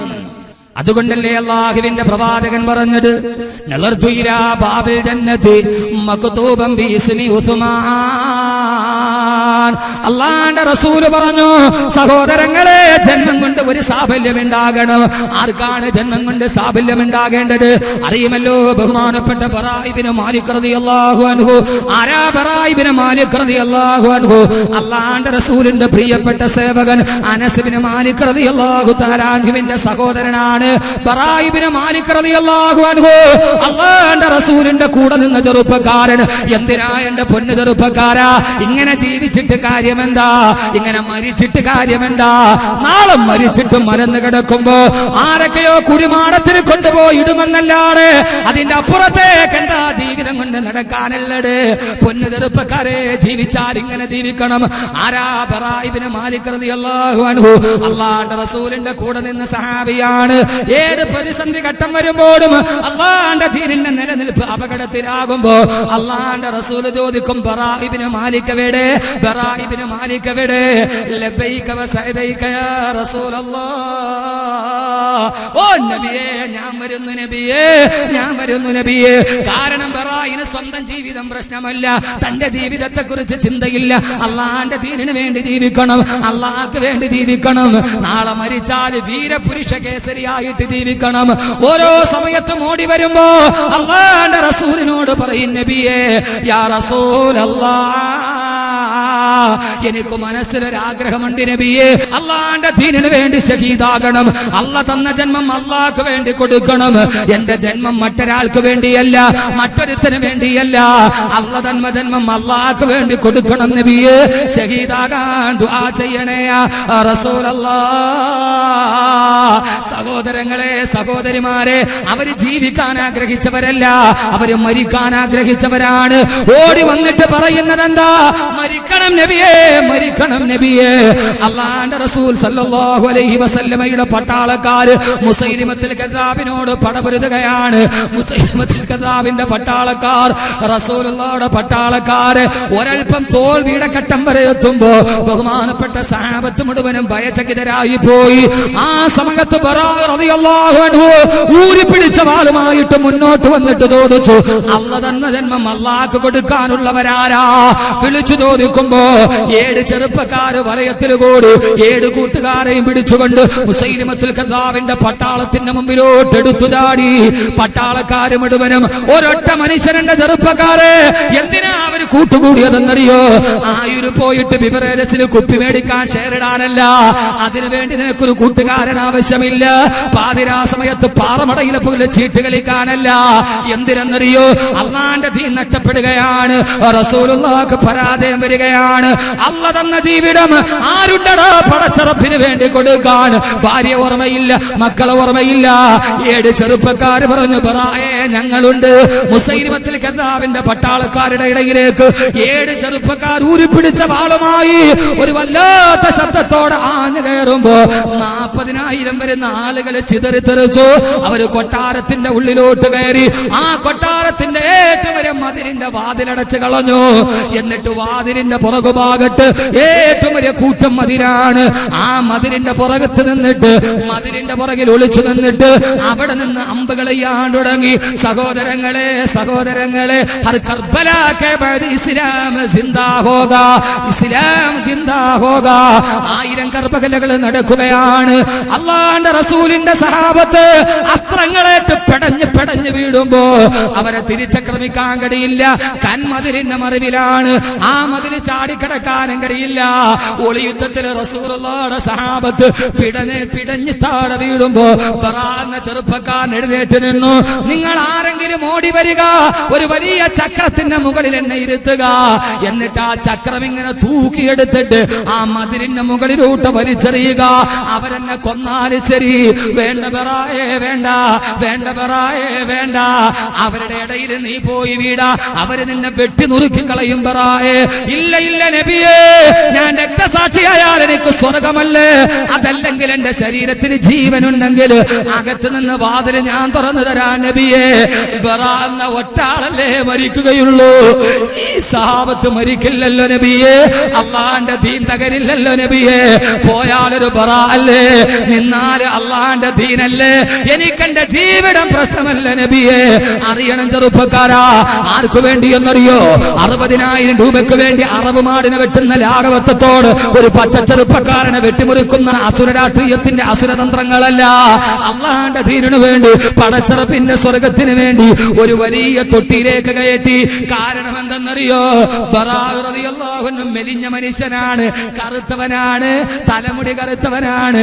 ബറാഇന് ഭാരം കുറവായതുകൊണ്ട് വലിയ മതിലിലോട്ട് എടുത്തെറിയാൻ എളുപ്പമാണ്. സഹാബത്തൊരു വലിയ പമ്പരത്തിന്റെ മുകളിൽ കയറി. എന്നിട്ടത് പിടിച്ചിട്ട് ആഞ്ഞു വലിച്ചെറിഞ്ഞു. ബറാഅ റളിയല്ലാഹു അൻഹു മതിലിന്റെ മുകളിലൂടെ കോട്ടക്കുള്ളിൽ ചാടി. വീഴേണ്ട താമസം. 100 കണക്കിന് ആളുകൾ ചത്തുകിടക്കുന്ന ആടിനെ വെട്ടുന്നത് പോലെ, സഹോദരങ്ങളെ, പാമ്പിനെ കണ്ടാൽ കാണുന്നവനെല്ലാം ഓടിച്ചെന്നടിക്കുന്നത് പോലെ ശത്രു സമൂഹത്തിന്റെ നടുവിൽ പെട്ടുപോയ ബറാഅ റളിയല്ലാഹു അൻഹുവിനെ 4 പാടും തലങ്ങും വിലങ്ങും വെട്ടുമ്പോ ചാടി എഴുന്നേറ്റ് ഉടവാള് വീശിയിട്ട് ഓടിച്ചെന്ന് ബറാഅ റളിയല്ലാഹു അൻഹു ജന്മത്തിന്റെ സാഫല്യം പോലെ, ഞാൻ ഈ ദുനിയാവിൽ ജീവിച്ചതിന് അടയാളം വേണ്ടേ? ഓടിച്ചെന്ന് കോട്ടയുടെ വാതില് തുറന്നു. സഹാബത്ത് ഇരച്ചു കയറി. 1000കണക്കിന് സഹാബത്ത് പൊരുതിയിട്ട് മുസൈലിമത്തുൽ കദ്ദാബിന്റെ പട്ടാളക്കാര് തോട്ടോട്. അവസാനം നോക്കുമ്പോ 94 വെട്ടുകളേറ്റിട്ട് ബറാഅ റളിയല്ലാഹു അൻഹു കിടന്ന് പിടയുകയാണ്. ചുമലിലേറ്റിയിട്ട് സഹാബത്ത് സഹാബത്ത് കൊണ്ടുവന്ന് 2 മാസം ഖാലിദ് റളിയല്ലാഹു അൻഹു മരുന്ന് വെച്ച് കെട്ടി പരിഹരിച്ചു ബറായിന്. 2 മാസം കഴിഞ്ഞിട്ട് മുറിവ് ഭേദമായി. ബറാ റളിയല്ലാഹു അൻഹു പൊട്ടിക്കരയുകയാണ്. എന്താ ബറായെ? ഖാലിദ് റളിയല്ലാഹു അൻഹു ചോദിച്ചപ്പോ, എന്തിനാ കരയുന്നത്? ഞാൻ കരയുന്നത് എന്റെ ഭാഗ്യം പോയില്ലേ, ഷഹീദാവാൻ ഞാൻ എടുത്തു ചാടിയതാണ്. 94 വെട്ട് കിട്ടിയിട്ട് എന്റെ ശരീരം വെട്ടിമുറിച്ചിട്ട് എനിക്ക് ഷഹീദാവാൻ കഴിഞ്ഞില്ലല്ലോ. ഇനി ഞാൻ ഈ ഭൂമിയിൽ എന്തിന് ജീവിക്കണം? ഈ ഭൂമിയിൽ ഇനി ഞാൻ എന്തിന് ജീവിക്കണം? എന്റെ ജന്മം സാഫല്യമായില്ലല്ലോ, എനിക്കും മരിക്കാൻ കഴിഞ്ഞില്ലല്ലോ. നമുക്ക് എങ്ങനെയെങ്കിലും ജീവിക്കണം. അത് വേറെടുത്തന്റെ പള്ളക്ക് കുത്തിയിട്ടാണെങ്കിലും വേണ്ടില്ല, അവന്റെ അതിർത്തിക്കല്ല് പിഴുതിട്ടാണെങ്കിലും വേണ്ടില്ല, അവന്റെ വീട്ടിലെ കലകമുണ്ടാക്കിയിട്ടാണെങ്കിലും വേണ്ടില്ല, അന്യന്റെ അപഹരിച്ചിട്ടാണെങ്കിലും വേണ്ടില്ല. എനിക്ക് ജീവിക്കണം, എനിക്ക് ജീവിക്കണം. അവർക്കാണെങ്കിലോ മരിക്കണം. ബറാ അവിടെയും മരിച്ചില്ല, ഷഹീദായില്ല. എന്താ ഒന്ന് ചിന്തിച്ചു നോക്കി. അവർക്ക് ഭാര്യയില്ലായിരുന്നു, അവർക്ക് മക്കളില്ലായിരുന്നു. എന്റെ പൊന്നു ചെറുപ്പക്കാരെ, ഈ റോപ്പിലൊക്കെ ഇങ്ങനെ തൂങ്ങിയാടണ സാഹസിക നായകന്മാരെയൊക്കെ റോൾ മോഡലാക്കുന്ന ആളുകളുണ്ട്. ഉണ്ടെങ്കിൽ കേട്ടോളി. ജോൺ സീനായും ഗ്രേറ്റ് കാലിയൊക്കെ നമ്മുടെയൊക്കെ മുമ്പിൽ വലിയ വീരപുരുഷന്മാരാ. കാരണം 10 വരെ ഒന്നിച്ചിടിച്ചിടും. എന്നാ കേൾക്കുമോനെ, ഈ കയറിലൊക്കെ ഇങ്ങനെ തൂങ്ങിയാടിയിട്ടേ വെടിവെക്കുന്ന ആളുകളെ കാണുമ്പോൾ എന്താ ഒരു പ്രകടനം, എന്താ ഒരു പ്രകടനം അവരുടെ. നമ്മൾ അവരെയൊക്കെ 6 പായ്ക്ക് 8 പായ്ക്കൊക്കെ ആയിട്ട് അവരെ പോലെ അവാശ്രമിക്കും. അതിനേക്കാൾ വലിയ വീരനായകനെ കാണിച്ചുതരാം. അതിനൊക്കെ ഒരു അറുതിയുണ്ട് മോനെ, അതിനൊക്കെ ഒരു അറുതിയുണ്ട് മോനെ. നിന്റെയൊക്കെ റോൾ എവിടം വരെയാണ് ഇതിന് അറുതിയില്ലാത്തത്? നിന്റെ റോൾ മോഡലായിരുന്ന ഇന്ത്യ രാജ്യത്തിന്റെ ക്രിക്കറ്റ് ചരിത്രത്തിലെ ഏറ്റവും വലിയ സൗന്ദര്യത്തിന്റെ ഉടമ, 4 പെണ്ണുങ്ങൾ ഒരേ സമയത്ത് എന്നെ കെട്ടിച്ചു കൊടുക്കണമെന്ന് പറഞ്ഞ് ഒരു ദിവസം വീടിന്റെ മുമ്പിൽ ഉപവാസം നടത്തിയ ഇന്ത്യൻ ക്രിക്കറ്റിലെ ഏറ്റവും വലിയ സൗന്ദര്യത്തിന്റെ ഉടമ, യുവാക്കളുടെ ഹരമായിരുന്ന ഒരു ഓവറിൽ 6 സിക്സർ പരത്തിയിട്ട് ലോകത്ത് റെക്കോർഡിട്ട നിന്റെ യുവരാജിന് ക്യാൻസർ വന്നു. നിന്റെ യുവരാജിന് ക്യാൻസർ വന്നു. ആ ക്യാൻസർ തൊണ്ടക്കുടിയിലായിരുന്നു. ഇല്ല സഹോദരങ്ങളെ, ശാക്കതാപയംബർ സബേകു സോരഹീഹേ. എല്ലാത്തിനും ഒരറുതിയുണ്ട്. പൊന്നുപെങ്ങളെ, സൗന്ദര്യത്തിന്റെ റോൾ മോഡലായി സ്ലിം ബ്യൂട്ടി എന്നറിഞ്ഞിട്ട് കണ്ണാടിക്ക് മുമ്പിൽ ഇരുന്നിട്ട് എന്താണ് എന്റെ ചേന പോലെ വീർത്ത ശരീരം, എന്നാണ് ഇങ്ങനെ ഒട്ടിപ്പിടിക്കുന്നതെന്ന് റോൾ മോഡലാക്കി നോക്കിയ നിന്റെ മമതയ്ക്കും ഒന്ന് ക്യാൻസർ. ഇല്ല ഇല്ല, ലോകത്താരും ഒഴിവല്ല. അവര് ഭക്ഷണം സൂക്ഷിച്ച് കഴിക്കുന്നവരാണ്. അവർക്ക് പ്രത്യേകിച്ച് ഡയറ്റീഷ്യൻ ഉണ്ട്. അവര് പട്ടിണി കിടന്നിട്ട് സ്ലിമാക്കിയവരാണ്. പക്ഷെ അവർക്കും വന്നു ക്യാൻസർ. നമ്മളല്ലേ വളവിൽ പോയി ഞായറാഴ്ചയും 3 കിലോ പോത്തിറച്ചി മേടിച്ചിരുന്നുള്ളൂ. അവർക്ക് തിന്നൂല, അവര് തൂക്കിയിട്ടാണ് തിന്നുന്നത്. അവർക്ക് ഡയറ്റീഷ്യൻ ഉണ്ട്, അവർക്ക് ബ്യൂട്ടീഷ്യൻ ഉണ്ട്, അവർക്ക് ബ്യൂട്ടി പായ്ക്കുമായിട്ട് ആള് കുറവുണ്ട്. വെയിൽ വന്നാൽ കൂടി വിടാൻ ആടുണ്ട്. അവർക്കും വന്നു ക്യാൻസർ. യുവരാജനും വന്ന് ക്യാൻസർ. പൊന്നുമോനെ പെട്ടുപോയി. അള്ളാഹു എല്ലാവർക്കും ശിഫ കൊടുക്കട്ടെ. അള്ളാഹു അത് അനുഭവിക്കുന്നവർക്ക് അള്ളാഹ് ശിഫ കൊടുക്കട്ടെ.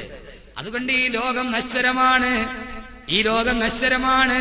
നിന്റെ മനസ്സിൽ കുടിയേറിയവരാരും പൊന്നു സഹോദരങ്ങളെ ഒരപ്പുറത്തോട്ട് കടന്നു പോയില്ല.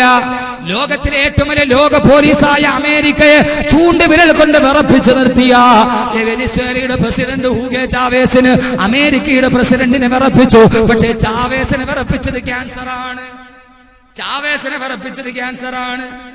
ചാവേസ് അമേരിക്കയെ വിറപ്പിച്ചു, പക്ഷെ ആ ചാവേസിനെ വിറപ്പിച്ചു ക്യാൻസർ. എന്തേ കാര്യം? എന്തേ കാര്യം? ലോകം തീരുകയാണ്. ഈ ഭൂമിക്ക് കൂടുതൽ ആയുസില്ല. ഈ ഭൂമിക്ക് ഇനി കൂടുതൽ ആയുസില്ല. ഏതാണ്ട് അവസാനിപ്പിച്ചു.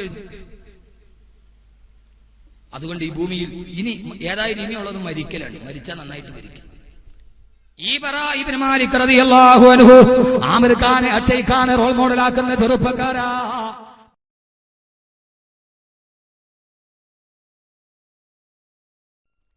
ഈ ബറാ ഇബ്നു മാലിക് റളിയല്ലാഹു അൻഹു ആമിർ ഖാനെ അക്ഷയ് ഖാനെ റോൾ മോഡലാക്കുന്ന ചെറുപ്പക്കാരാ.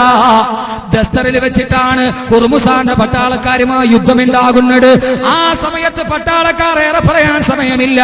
അവരിതേപോലെ കോട്ടയുടെ പുറകിലൊളിച്ചു. എന്നിട്ടൊരു വലിയ ചങ്ങലയിൽ കയറ് കൊളുത്തിയിട്ട് വെളിയിൽ നിൽക്കുകയാണ് സഹാബത്ത്. ആ ചങ്ങലയുടെ താഴ്ഭാഗത്ത് നല്ല കൊളുത്തുണ്ടാക്കിയിട്ട് ചുട്ടുപടിപ്പിച്ച ഇരുമ്പിന്റെ അഗ്രത്തിലുള്ള കൊളുത്ത് കോട്ടവാതിലിന് മുകളിലൂടെ വലിച്ചെറിയും.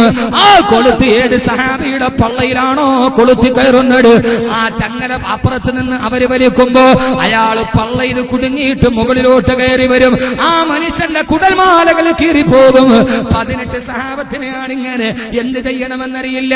കോട്ടവാതിലിന്റെ പുറകിൽ ഒളിച്ചു നിന്നിട്ട് ബോളിവുഡിന്റെ സിനിമ കണ്ട് അമ്പരന്ന് നിൽക്കണ്ട. ഇത് സഹാബത്തിന്റെ കടയാണ്. ചങ്ങലയിൽ ചുട്ടുപടുത്ത് കിടക്കുന്ന ഇരുമ്പ് കൊളുത്തുണ്ടാക്കിയിട്ട് ആഞ്ഞെറിയുമ്പോ ആയിരക്കണക്കിന് സഹാബത്തിനെ കൊളുത്തിയെടുക്കുമ്പോ ആ സമയത്ത് ബറാഅ റളിയല്ലാഹു അൻഹു ഇവിടെ നിൽക്കുന്നുണ്ട്. കരികരുത്ത ചെറുപ്പക്കാരൻ, നിങ്ങളെ പോലെയുള്ള ചെറുപ്പക്കാരൻ. സഹോദരങ്ങളെ, ബറാഅ റളിയല്ലാഹു അൻഹു നോക്കുമ്പോ തന്റെ തൊട്ടടുത്ത സഹോദരൻ അനസ് റളിയല്ലാഹു അൻഹു ആരുടെ പുറത്താണ് വരുന്നതെന്നറിയില്ല. ചുട്ടുപടുത്ത് കിടക്കുന്ന ചങ്ങല ആഞ്ഞു വരുന്നു. ആ കൊളുത്ത് തന്റെ കൂടപ്പറപ്പിന്റെ പള്ളയിലോട്ട് കുത്തിക്കയറുമ്പോ അനസ് റളിയല്ലാഹു അൻഹു ചുട്ടുപടുത്ത കൊളുത്തിനിങ്ങനെ വലിച്ചെടുത്ത് അന്തരീക്ഷത്തിൽ കിടന്ന് പിടയുകയാണ്. ആ ആളുകൾ പേർഷ്യൻകാര് അവര് മതിലിന്റെ മറുഭാഗത്ത് നിന്നിട്ട് ചങ്ങല വലിക്കുകയാണ്. ഒരു നിമിഷം കഴിഞ്ഞ അനസ് റളിയല്ലാഹു അൻഹു ശത്രുക്കളുടെ മുമ്പിൽ പോയി വീടും. പൊന്നു ചെറുപ്പക്കാർ എന്ത് ചെയ്തെന്നറിയോ? ഓടി ചെന്നിട്ട് മതിലിന്റെ മുകളിലൂടെ ചാടി എഴുന്നേറ്റിട്ട് ആ ചങ്ങല കൊളുത്തിലേക്ക് കൈകൊണ്ട് പിടിച്ചു. ആ ചങ്ങല കൊളുത്തിൽ തൂങ്ങിക്കിടന്നിട്ട് അന്തരീക്ഷത്തിൽ തൂങ്ങിക്കിടന്ന് മറ്റേ കൊളുത്തിൽ കിടക്കുന്ന തന്റെ സഹോദരനെ പൊക്കിയെടുത്തിട്ട് ബറാഅ റളിയല്ലാഹു അൻഹു ഒരു കൈ കൊണ്ട് ചങ്ങലയില് മറ്റേ കയ്യിൽ തന്റെ സഹോദരനെ നെഞ്ചോട് ചേർത്ത് അന്തരീക്ഷ വായുവിൽ നിൽക്കുകയാണ്. ചുട്ടുപടുത്ത ഇരുമ്പിൽ പിടിക്കുമ്പോ മാംസം കരിഞ്ഞു പോവുകയാണ്. പിടിവിട്ടില്ല. സഹോദരനെയും പിടിച്ചുകൊണ്ട് താഴത്തിറങ്ങുമ്പോ ബറാഅ റളിയല്ലാഹു അൻഹുവിന്റെ ശരീരം മുഴുവനും മാംസങ്ങളില്ലാതെ എല്ല് മാത്രമായിട്ട് കരിയുകയാണ്. സഹോദരങ്ങളെ, ശരീരത്തിന്റെ മാംസം കരിഞ്ഞ് അവിടെ കിടന്നിട്ടാണ് ബറാഅ റളിയല്ലാഹു തആല വഫാത്താകുന്നത്. ബറാഅ റളിയല്ലാഹു അൻഹു വഫാത്താകുന്നത്. എന്തോ ഒരു ജന്മമാണിത്. ഷഹാദത്തിന് വേണ്ടി ആഗ്രഹിച്ചു. ഭൂമിയിൽ കിടന്ന് ശരീരം കത്തിക്കരിഞ്ഞ് ചാമ്പരായി ബറാഅ റളിയല്ലാഹു തആല വഫാത്തായി. കാലത്തിന്റെ നടുവിൽ കാലത്തെയും കവച്ചു വെച്ചു ഇവർ. നമുക്കും അങ്ങനെ ആകാൻ കഴിയണം. ഈ കാലത്തെ കുറ്റം പറയാനല്ല, കാലത്തിന് മറ്റൊരു ബറാ ആവണം. അല്ലാഹു തൗഫീഖ് നൽകട്ടെ. അടുത്ത 2 പതിവലവും കൂടെ ഞാൻ പറഞ്ഞു. ആ കാലഘട്ടത്തിലാണ് മഹറിന്റെ മുകളിൽ, പെണ്ണിന്റെ മുകളിൽ, പണത്തിന്റെ മുകളിൽ ജീവിച്ച പെങ്ങളല്ലയോ ബഹുമാനപ്പെട്ട ഉമ്മു സുലൈം റളിയല്ലാഹു അൻഹ. ആരാ ഉമ്മു സുലൈം എന്നറിയോ? അറേബ്യയിലെ ഏറ്റവും സൗന്ദര്യമുള്ള പെണ്ണ്. ആ പെണ്ണിനെ വിവാഹം കഴിക്കാൻ ആയിരക്കണക്കിന് ചെറുപ്പക്കാർ വന്നു. ഉമ്മു സുലൈം തയ്യാറായില്ല. ആ നാട്ടിലെ ഏറ്റവും വലിയ സൗന്ദര്യമുള്ള പെണ്ണ്. അവസാനമാണ് പെണ്ണ് കാണാൻ വരുന്നത് ബഹുമാനപ്പെട്ട അബൂ തൽഹ റളിയല്ലാഹു അൻഹു. അബൂ തൽഹ എന്ന് മുസ്ലിം ആയിട്ടില്ല, പക്ഷേ വിവാഹം ചെയ്യാമെന്നു അബൂ തൽഹ പറഞ്ഞു, പെണ്ണെ ഉമ്മു സുലൈമേ, നിന്നെ ഞാൻ വിവാഹം ചെയ്യാൻ ആഗ്രഹിക്കുന്നു. ഉമ്മു സുലൈമിനെ അബൂ തൽഹയും ഇഷ്ടപ്പെട്ടു. പക്ഷേ സഹോദരങ്ങളെ, ഉമ്മു സുലൈം പറഞ്ഞു, നിങ്ങളെ ഞാൻ വിവാഹം ചെയ്യാം. അബൂ തൽഹ പറഞ്ഞു, നിനക്ക് ഏറ്റവും വലിയ ആര് തരുന്നതിനേക്കാൾ വലിയ മഹർ നിനക്ക് ഞാൻ തരാം പെണ്ണെ, എന്നെ നീ വിവാഹം കഴിക്കുക. ഉമ്മു സുലൈം പറഞ്ഞു, പത്രേ, എനിക്ക് നിങ്ങൾ തരേണ്ട മഹർ ഏതെന്നറിയോ? ആ മഹർ 10 പവനല്ല, 100 പവനല്ല. നിങ്ങൾ മുസ്ലിമാവുക, അല്ലാഹുവിന്റെ ദീനിലേക്ക് വരിക, നിങ്ങളുടെ ഇസ്ലാമാണ് എന്റെ മഹർ എന്ന് പറഞ്ഞു ഉമ്മു സുലൈം റളിയല്ലാഹു അൻഹു. ആ ഒരൊറ്റ കാരണത്താലാണ് അബൂ തൽഹ മുസ്ലിമായത്. ആ കാലഘട്ടത്തിൽ മദീനയിൽ പറയുമായിരുന്നു, ലോകത്തിലെ ഏറ്റവും നല്ല മഹർ മേടിച്ച പെണ്ണ് അത് ഉമ്മു സുലൈമാണ്. അല്ലാഹുവിന്റെ റസൂൽ പറഞ്ഞു, ഉമ്മു സുലൈമേ, മറ്റൊരാളുടെ ഇസ്ലാം നിന്റെ മഹറായി മാറിയല്ലോ എന്ന് ബഹുമാനപ്പെട്ട ബീവി ഉമ്മു സുലൈം റളിയല്ലാഹു അൻഹ ഇസ്ലാമിനെ മഹറായി സ്വീകരിച്ചു. നിങ്ങൾ മുസ്ലിമാവ്, എന്നാൽ ഞാൻ സ്വീകരിക്കാം. കാലത്തിന്റെ നിദാനമല്ല, കാലത്തിനപ്പുറത്തേക്കും. അതിന് ഉമ്മു സുലൈമിന് അള്ളാഹു കൊടുത്ത പ്രതിഫലം എന്താണെന്നറിയോ? അബൂ തൽഹ ഉമ്മു സുലൈമിനെ കല്യാണം കഴിച്ചു. ആ കല്യാണത്തിന് ശേഷം അബൂ തൽഹ റളിയല്ലാഹു അവർക്കൊരു കുട്ടി പിറന്നു. ചുരുക്കി പറയാം, ഉമ്മു സുലൈം റളിയല്ലാഹു അൻഹ ഉമ്മു സുലൈം റളിയല്ലാഹു അൻഹ അബൂ തൽഹ യുദ്ധത്തിന് പോയി. ഉമ്മു സുലൈമിന്റെ മകന് പനി ബാധിച്ചു, പനി കലശലായി, മരണത്തോടടുക്കുന്നു. അബൂ തൽഹ സ്ഥലത്തില്ല, പ്രിയപ്പെട്ട ഭർത്താവ് അങ്ങകലെയാണ്. ഉമ്മു സുലൈമിന്റെ കൈകളിൽ പെടഞ്ഞ് മരിച്ചുപോയി. ഏകസന്താനം മരിച്ചുപോയി. അള്ളാന്റെ റസൂലിനോട് ചോദിച്ചു, നബിയേ, യാ റസൂലല്ലാഹ്, അള്ളാന്റെ തിരുദൂതരെ, എന്റെ മകൻ മരിച്ചു, അബൂ തൽഹ വരുന്നത് വരെ കാക്കണോ, അതല്ലയോ കബറടക്കട്ടെ നബിയേ? അള്ളാന്റെ റസൂല് പറഞ്ഞ ഖബറടക്ക്. ഉമ്മു സുലൈം എന്ന പെണ്ണ്, ഒറ്റ പെണ്ണ്. ഉമ്മു സുലൈമിന് ഒരു അപരനാമമുണ്ട്. എന്തെന്നറിയോ? കണ്ണുനീർ പോളക്കാരി. കരഞ്ഞ് കണ്ണുനീര് പോലും നീര് വന്നു പോയി ഉമ്മു സുലൈം. കണ്ണുനീർ പോളക്കാരി. സഹോദരങ്ങളെ, ഉമ്മു സുലൈം കരഞ്ഞു തളർന്നു. കുറെ നാൾ കഴിഞ്ഞ് അബൂ തൽഹ വന്നു. എവിടെ എന്റെ പൊന്നുമോൻ, എവിടെ? യാത്ര കഴിഞ്ഞാൽ ഓടി വരുന്നത് ഏത് പിതാവ് നോക്കുന്നത് പൊന്നുമക്കളെ? സഹോദരങ്ങളെ, ആ സമയത്ത് ഉമ്മു സുലൈമിനോട് അബൂ തൽഹ ചോദിച്ചു, മോനെവിടെ? അവൻ വേറൊരിടത്താണ്. ഉമ്മു സുലൈം കഥ കള്ളം പറഞ്ഞില്ല. ഭക്ഷണം കൊടുത്തു.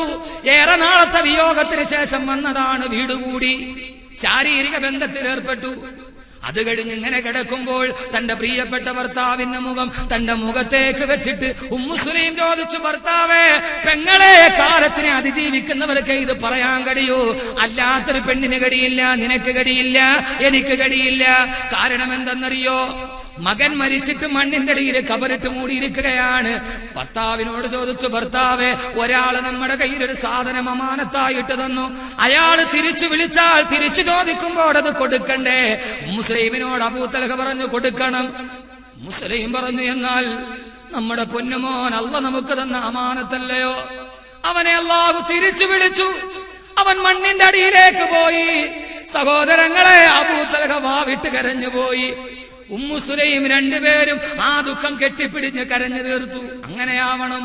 ഒരു ദുഃഖമുണ്ടായാൽ പരസ്പരം ചേർന്നിരിഞ്ഞ് കരഞ്ഞാൽ കരച്ചിലോടെ ദുഃഖം അവസാനിക്കണം. അല്ലെങ്കിൽ എന്തിനീ ജീവിതം? കണ്ണുനീരിന് ദുഃഖം കഴുകിക്കളയാൻ കഴിയണം. സഹോദരങ്ങളെ, രാവിലെ റസൂലുള്ളാഹിയുടെ അടുക്കൽ സുബഹി നിസ്കാരത്തിന് വന്നിട്ട് പൊട്ടിക്കരഞ്ഞ അബൂ തൽഹ പറഞ്ഞു, നബിയേ, എന്റെ പൊന്നുമോൻ അല്ലാഹുവേ, അവൻ മണ്ണിന്റെ അടിയിലായി.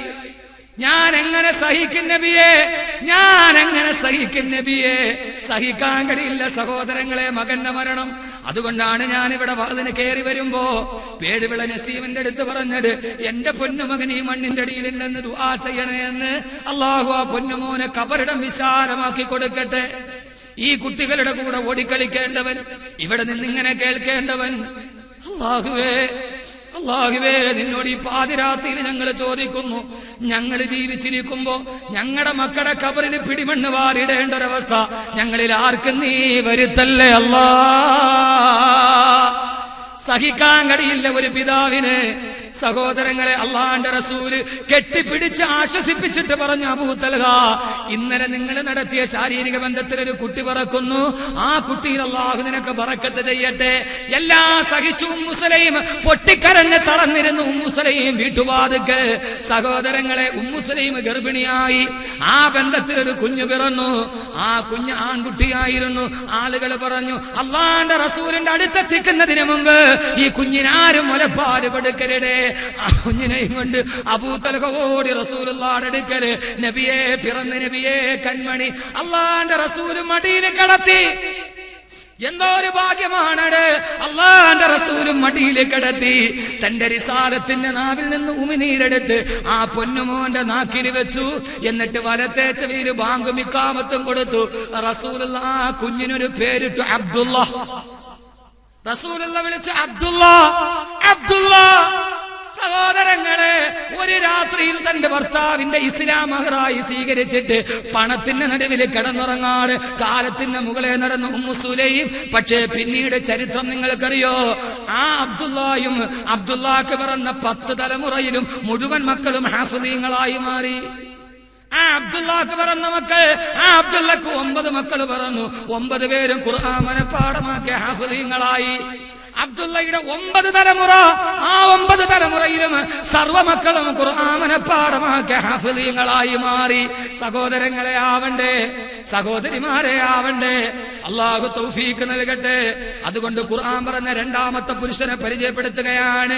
പെങ്ങളെ, ജീവിതം അങ്ങനെ ആവാൻ കഴിയണം. ഹാഫിളായ മക്കളുണ്ടായി. അതിനപ്പുറത്തേക്ക് എന്താണുള്ളത്? അതിനപ്പുറത്തേക്ക് എന്താണുള്ളത്? ഈ മഹലിൽ നിന്ന് എത്രയോ കുട്ടികൾ ഹിഫ്ദിന് പോയിട്ടുണ്ട്. അല്ലാഹുവേ, അവരെല്ലാം നീ ഹാഫിളീങ്ങളാക്കണേ തമ്പുരാനെ.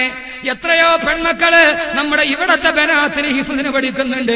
അവരെ നീ ഹാഫിളത്തുകളാക്കണേ തമ്പുരാനെ. കഴിയണം സഹോദരിമാരെ. എനിക്കൊരു കൂട്ടുകാരനുണ്ട്, ആറ്റിങ്ങൽ സ്വദേശിയാണ്, മദ്രസയിലെ മുഅല്ലിമാണ്. അദ്ദേഹത്തിന്റെ ഭാര്യ മരിച്ചു, 32 വയസ്സുള്ള ഭാര്യ. ഞങ്ങൾ മയ്യത്ത് നിസ്കാരത്തിന് പങ്കെടുക്കാൻ പോയി.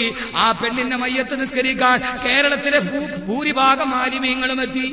ഭൂരിഭാഗം ആലിമീങ്ങളെത്തി. നബിക്കറിയാം സഹോദരങ്ങളെ, ആ പെണ്ണ് ഒരു സാധാരണ പെണ്ണിന് കിട്ടിയ പ്രതിഫലം കണ്ടോ? ഒരാലിമിന്റെ ഭാര്യയായപ്പോ 100 കണക്കിന് ആലിമീങ്ങൾ മയ്യത്ത് നിസ്കരിക്കാനെത്തി. ഒന്നുമല്ലെങ്കിൽ ആയിരങ്ങൾ കൂടുന്നെടുത്തൊരു ദുആ കിട്ടില്ലേ?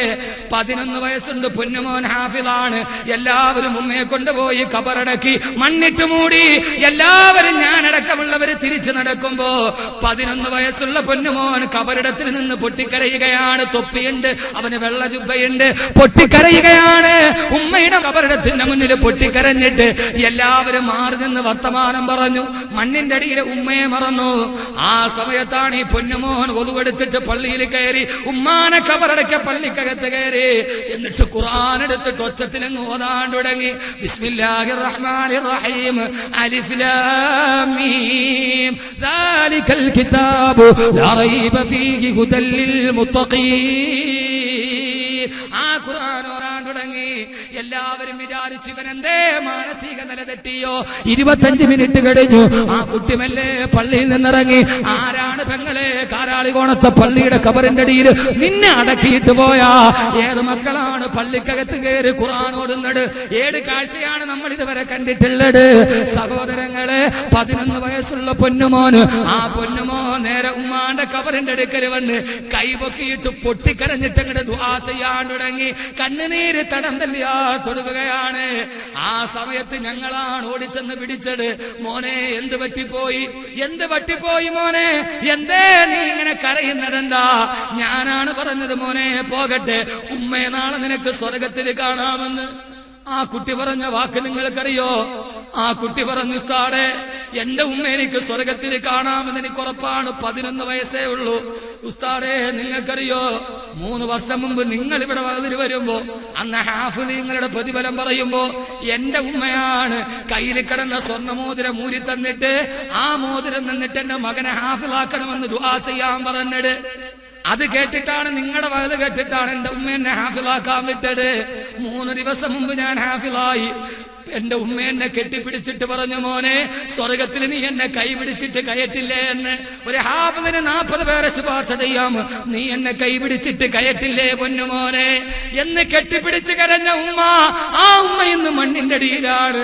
ഉസ്താദേ, ആര് മറന്നാലും എനിക്ക് മറക്കാൻ കഴിയില്ല. ഞാൻ പള്ളിക്കകത്ത് കയറി ഒരു ജുസു ഖുർആനോടി. ആ ഖുർആൻ എന്റെ ഉമ്മാടെ കബറിൽ ഹദിയ ചെയ്യാൻ വേണ്ടി വന്നതാണെന്ന്.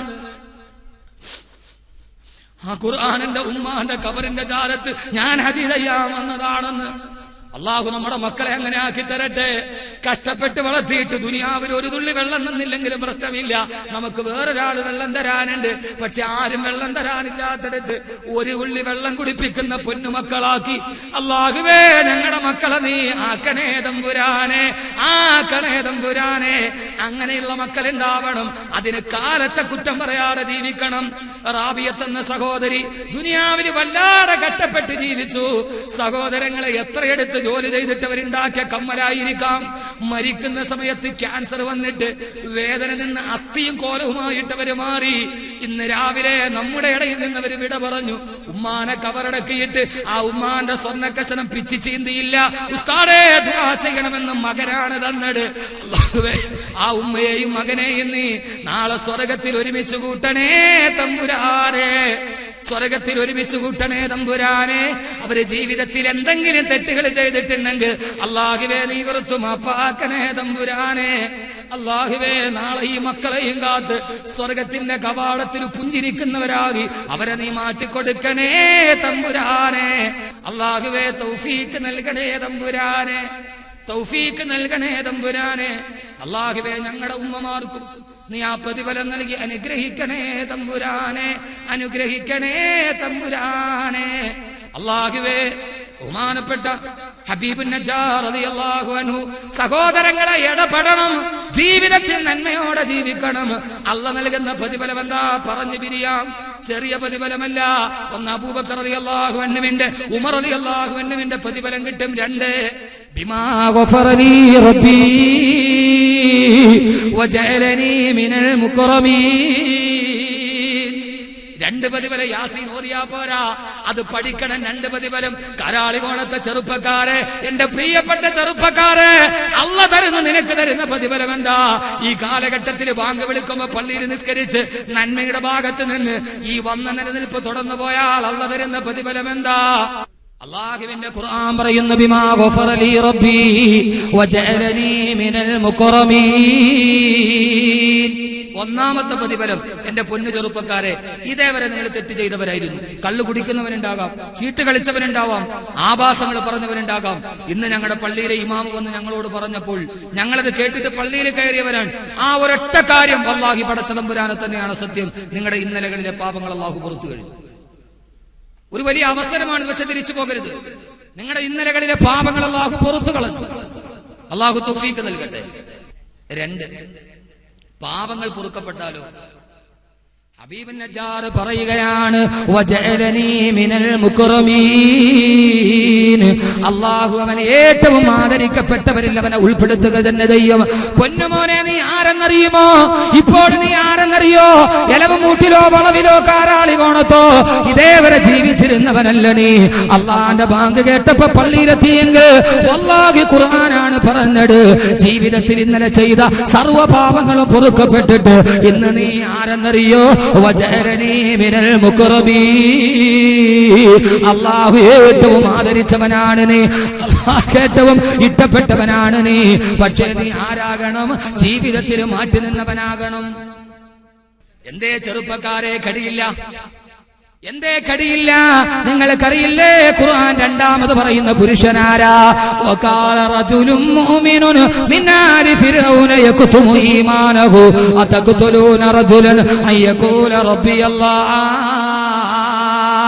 വഖാല റജുലുൻ മുഅ്മിനുൻ അവസാനിപ്പിക്കുന്നതിന് മുമ്പ് അല്ലാഹുവിന്റെ ഖുർആൻ രണ്ടാമത്തെ പുരുഷനെ പറയുകയാ.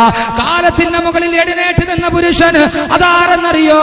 മൂസാ നബി അലൈഹിസ്സലാത്തു വസ്സലാമിനെ കൊല്ലാൻ പറയുമ്പോ ആ സമയത്ത് മൂസാ നബി അലൈഹിസ്സലാത്തു വസ്സലാമിനെ കൊല്ലാൻ പറഞ്ഞു ഫറോവ. മൂസാ നബിയെ കൊല്ലാൻ പറയുമ്പോ ഫറോവയുടെ സിംഹാസനത്തിന്റെ തൊട്ടടുത്ത് ചാടി എഴുന്നേറ്റിട്ട് വഖാല റജുലുൻ മുഅ്മിനുൻ, അല്ലാഹ് പറയുന്നു, ഒരാൺകുട്ടി ചാടി എഴുന്നേറ്റിട്ട് പറഞ്ഞു, ആരുടെ മുമ്പിലെന്നറിയോ? ഊരിപ്പിടിച്ച വാളുമായിട്ട് സേനാനായകന്മാർ നിൽക്കുമ്പോ, ഫറോവ എഴുന്നേറ്റ് സാമ്രാജ്യത്വത്തിന്റെ മുകളിൽ നിൽക്കുമ്പോ മൂസയെ കൊല്ലാൻ പറഞ്ഞു ഫറോവ. ആ സമയത്താണ് ഫറോവയുടെ കൊട്ടാരത്തിന്റെ സിംഹാസനത്തിന്റെ വലതുഭാഗത്ത് ചാടി എഴുന്നേറ്റിട്ട് പറഞ്ഞു, ആണത്തമുള്ള ആൺകുട്ടി. വഖാല റജുലുൻ മുഅ്മിനുൻ, ആണത്തമുള്ള കുട്ടി ചോദിച്ചു, നിങ്ങൾ എന്താ ചെയ്യുന്നത്? അതഖ്തുലൂന റജുലൻ അയ്യഖൂല റബ്ബിയല്ലാഹ്. അല്ലാഹുവിനെ വിശ്വസിക്കണമെന്ന് പറഞ്ഞതിന്റെ പേര് ഈ മനുഷ്യനെ നിങ്ങൾ കൊല്ലുകയാണോ? പൊന്നു ചെറുപ്പക്കാരെ, ചെറുപ്പക്കാരികളെ, ഫറോവയുടെ സിംഹാസനത്തിന്റെ നടുവിലാണ് എഴുന്നേറ്റ് നിന്നത്. കുന്തങ്ങളെ പേടിയില്ല, ആയുധങ്ങളെ പേടിയില്ല. അതുകൊണ്ട് ഹംസയെ പോലെ, അലിഹിനെ പോലെ ജീവിതത്തിൽ ചരിത്രമുണ്ടാക്കണം. എന്തേ ചെറുപ്പക്കാരെ കഴിയുന്നില്ല? എന്തിന് ജഅഫറിന്റെ കഥ പറയണം? എന്തിന് ഹംസയുടെ കഥ പറയണം? എന്തിന് അലിഹിന്റെ കഥ പറയണം? ഈ കേരളത്തിൽ പോലും അങ്ങനത്തെ ചെറുപ്പക്കാരുണ്ടായില്ലേ? നിങ്ങളോടാണ് ഞാൻ പറയുന്നത്. അലിയുടെ കഥയല്ല, ജഅഫറിന്റെ കഥയല്ല, ഈ കേരളത്തിലുണ്ടായി പിന്തുണക്കാര്. അറിയില്ലേ, മലപ്പുറം ജില്ലയുടെ എണ്ണവർണ്ണപ്പാറയില് ഷഹീദ് യാസർ ഷഹീദായി. ആരാ ഷഹീദ് യാസർ? ഞാൻ പറയുകയാണ്, ആരാ ഷഹീദ് യാസർ? 40 വർഷം വരെ ഹൈന്ദവ സഹോദരനാണ്. 40 വർഷം വരെ ഹൈന്ദവ സഹോദരനായി ജീവിച്ച ആളാണ്. 40ാമത്തെ വയസ്സ് ഇസ്ലാമിലേക്ക് വന്നു. കാരാളികോണത്തെ എന്റെ പ്രിയപ്പെട്ട സഹോദരങ്ങള്, അങ്ങകലെ നിന്ന് എന്നെ കേൾക്കാൻ വന്നവരെ, ഞാൻ പറയുന്നത് സഹാബത്തിന്റെ കഥയല്ല, ഈ മലയാള മണ്ണിന്റെ കഥയാണ്. അത് പറയാനാണ് എഴുന്നേറ്റ് നിന്നത്. 40 വയസ്സ് വരെ ഹൈന്ദവ സഹോദരനാണ്. 41ാമത്തെ വയസ്സിൽ മുസ്ലിമായി. ഭാര്യ മുസ്ലിമായി, പേര് സുമയ്യ എന്ന് സ്വീകരിച്ചു. 2 ആൺകുട്ടികളുണ്ട്, അവര് മുസ്ലിമായി. 43ാമത്തെ വയസ്സിൽ ഷഹീദായി. 43ാമത്തെ വയസ്സിൽ ഷഹീദായി. 40 വയസ്സ് വരെ ഹൈന്ദവ സഹോദരനാണ്. ആരാ ഷഹീദ് യാസർ? ആ ഷഹീദ് യാസർ 40 വയസ്സ് ഹൈന്ദവ സഹോദരനാണ്. 41ാമത്തെ വയസ്സിൽ മുസ്ലിമായി. 43ാമത്തെ വയസ്സിൽ വെട്ടേറ്റ് പെടഞ്ഞു മരിച്ചുപോയി ഷഹീദ് യാസർ. സഹോദരങ്ങളെ, ഭാര്യ മുസ്ലിമായി, മക്കള് മുസ്ലിമായി. ഷഹീദ് യാസർ പാതിരാ സമയത്ത് എഴുന്നേറ്റ് തഹജ്ജുദ് നിസ്കരിക്കുകയാണ്. വലതു ഭാഗത്ത് ഭാര്യ സുമയ്യയുണ്ട്. മുസ്ലിമായിട്ട് 3 വർഷമേ ആയുള്ളൂ.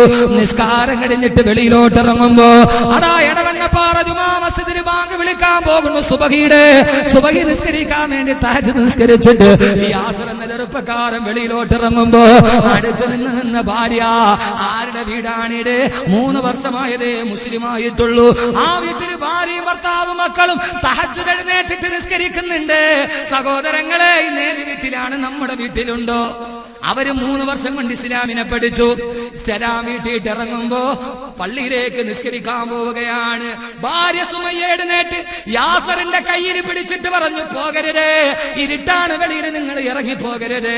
കുറെ നാള് കൊണ്ട് രാത്രിയിൽ ഞാൻ സ്വപ്നം കാണുകയാണ്, കിനാവ് കാണുകയാണ്. ആരൊക്കെയോ നിങ്ങളെ കൊല്ലുന്നതായി ഞാൻ കിനാവ് കാണുകയാണ്.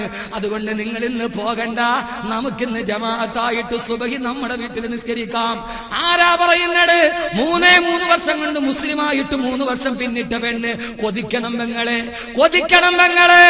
ആ സമയത്ത് കയ്യിൽ പിടിച്ചിട്ട് പറഞ്ഞു, എന്നെ വിധവയാക്കല്ലേ, എന്റെ പൊന്നുമക്കളെ യതീമീങ്ങളാക്കല്ലേ. ഇസ്ലാം സ്വീകരിച്ചുകൊണ്ട് 2 പേരുടെയും ബന്ധുക്കൾ നമ്മളെ കൈവിട്ടതാണ്. അവരംഗീകരിച്ചിട്ടില്ല. സഹോദരങ്ങളെ, സുമയ്യ കൈപിടിക്കുമ്പോ യാസർ തന്റെ പ്രിയപ്പെട്ട ഭാര്യയുടെ കൈപിടിച്ചിട്ട് പറഞ്ഞു, സുമയ്യ കൈവിട്. അല്ല എനിക്കൊരു അനുഗ്രഹം തരുമ്പോ എന്തിനാണ് നീ അതിന് തടസ്സം നിൽക്കുന്നത്? എന്തിനാണ് പൊന്നുമോളെ സുമയ്യ എന്നോട് സ്നേഹമുണ്ടെങ്കിൽ അള്ള തരുന്ന ഒരു ഏറ്റവും ഒരു അനുഗ്രഹത്തിന് തടസ്സം നിൽക്കുന്നത് എന്തിനാ? ഞാൻ പള്ളിയിലോട്ട് പോകുന്ന വഴി അവരെന്നെ വെട്ടി നുറുക്കി താഴെയിട്ടാൽ ഞാൻ ഷഹീദല്ലേ? അള്ളാന്റെ മാർഗത്തിൽ ഷഹീദായതല്ലേ? ഒരു ഷഹീദിന് 70 പേരെ നാളെ സ്വർഗത്തിലേക്ക് ശുപാർശ ചെയ്യാമല്ലോ. പൊന്നുമോളെ സുമയ്യ, പാതിരാ സമയത്തൊരു ചെറ്റക്കുടിലിൽ ഭാര്യയും ഭർത്താവും പറഞ്ഞതാണ്.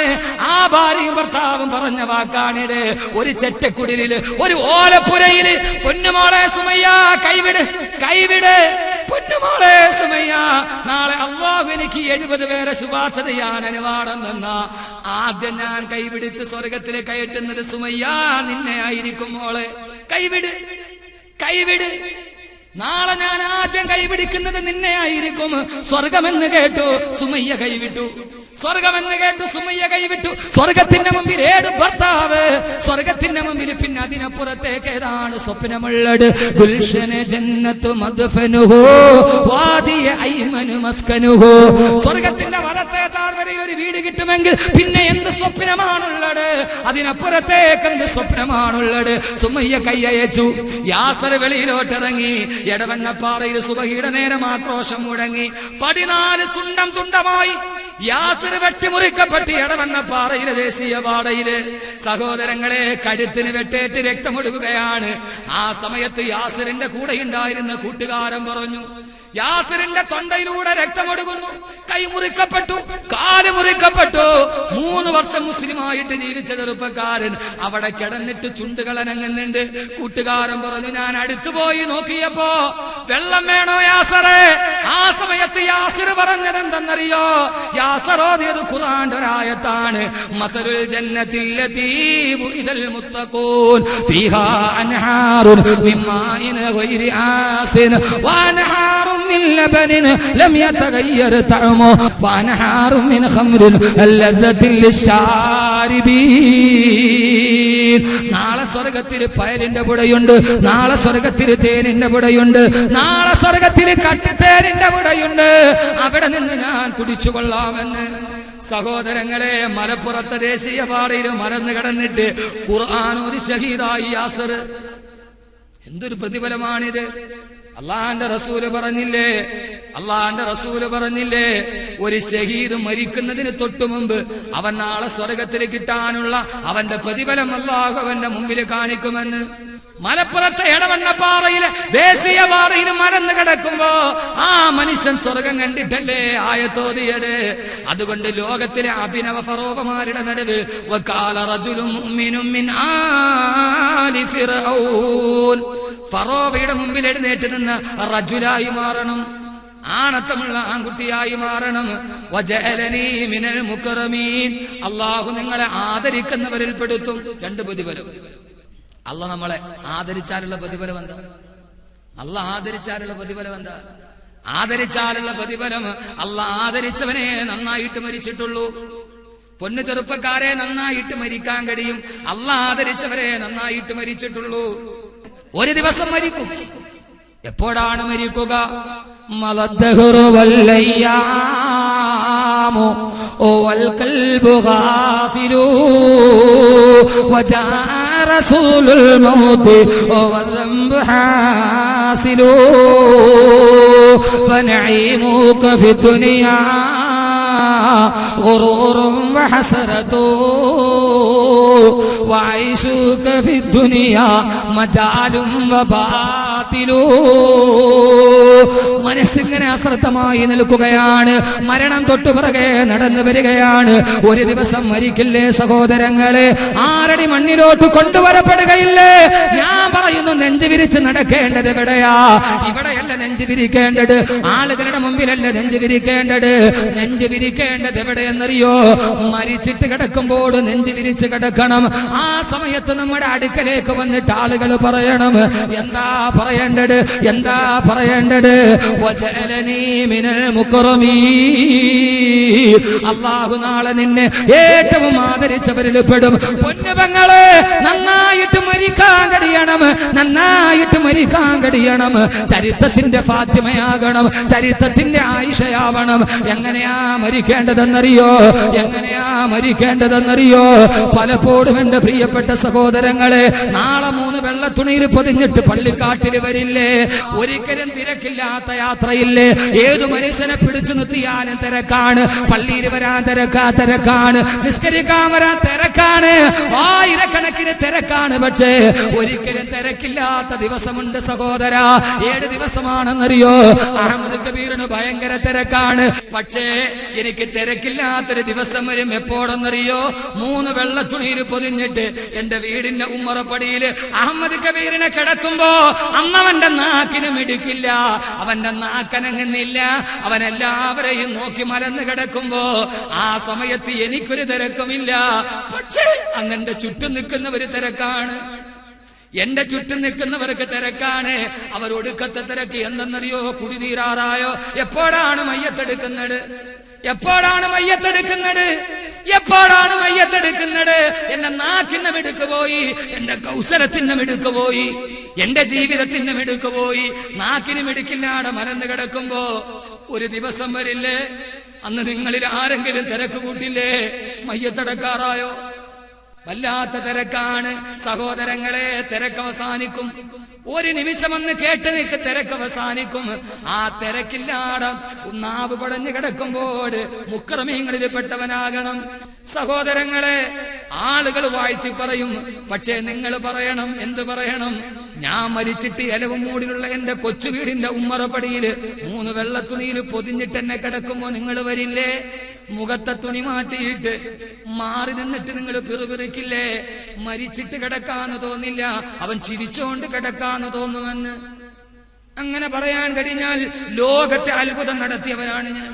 മരിക്കുന്ന സമയത്ത് ചിരിക്കാൻ കഴിയണം. ജോ മർഗെ മുഅ്മിൻ ബാതു ഗോയം, ജോ മർഗെ മുഅ്മിൻ തബസും ഫല്ലബവേസ്ത്. ഒരു സത്യവിശ്വാസിയുടെ അടയാളം ഞാൻ പറഞ്ഞു തരട്ടെയോ? പർദ സത്യവിശ്വാസിയുടെ അടയാളമല്ല, നെറ്റിയിലെ നിസ്കാരത്തടമ്പ് അടയാളമല്ല. ഇത് നിസ്കരിച്ചു എന്നല്ലാതെ സ്വീകരിച്ചു എന്ന് ഉറപ്പില്ല. എപ്പോഴാണ് സത്യവിശ്വാസി ആണോ എന്ന് തെളിയുക? ആണോ എന്ന് തെളിയുക സഹോദരങ്ങളെ, മരിച്ചിട്ട് കിടക്കുമ്പോ, മരിക്കുന്ന സമയത്ത് തബസ്സും പല്ലബവേസ്ത്, അവന്റെ ചുണ്ടില് പുഞ്ചിരി പൂത്തുലഞ്ഞു കിടക്കണം. അവൻ മുഅ്മിനാണ്, അവൻ മുഅ്മിനാണ്, മുത്തഖിയാണ്. മരിക്കുന്ന സമയത്ത് ചിരിക്കണം. ഞാൻ പറഞ്ഞല്ലോ, എന്റെ മനസ്സ് എല്ലാവരോടും ഒരുപോലെയാണ്. നമ്മുടെ നാടിന്റെ സംഭവമാണ് പറയുന്നത്. ഡോക്ടർ കൊക്കെ യൂനുസ് കുട്ടി മരിച്ചു. അദ്ദേഹത്തിന് അനുജൻ എന്നോട് പറഞ്ഞു, ഓപ്പറേഷൻ തിയേറ്ററിലോട്ട് കടക്കുന്നതിന് മുമ്പ് 2 റക്അത്ത് നിസ്കരിച്ചിട്ട് ഖുർആൻ ഓതിയെന്ന്. കഴിയുന്നത് മഹത്തരമാണ്, കഴിയുന്നത് മഹത്തരമാണ്. സഹോദരങ്ങളെ, മഹത്തരമായത് കഴിയണം. ഞാൻ വാതിന് പോകുമ്പോ അവസാനം ഇറങ്ങുമ്പോൾ എന്റെ പൊന്നു മക്കളുടെ കവിളത്ത് മുത്തം കൊടുത്തിട്ട് വാപ്പ വ്യാഴാഴ്ച വരുമെന്ന് പറഞ്ഞിട്ടാണ് പോവുക.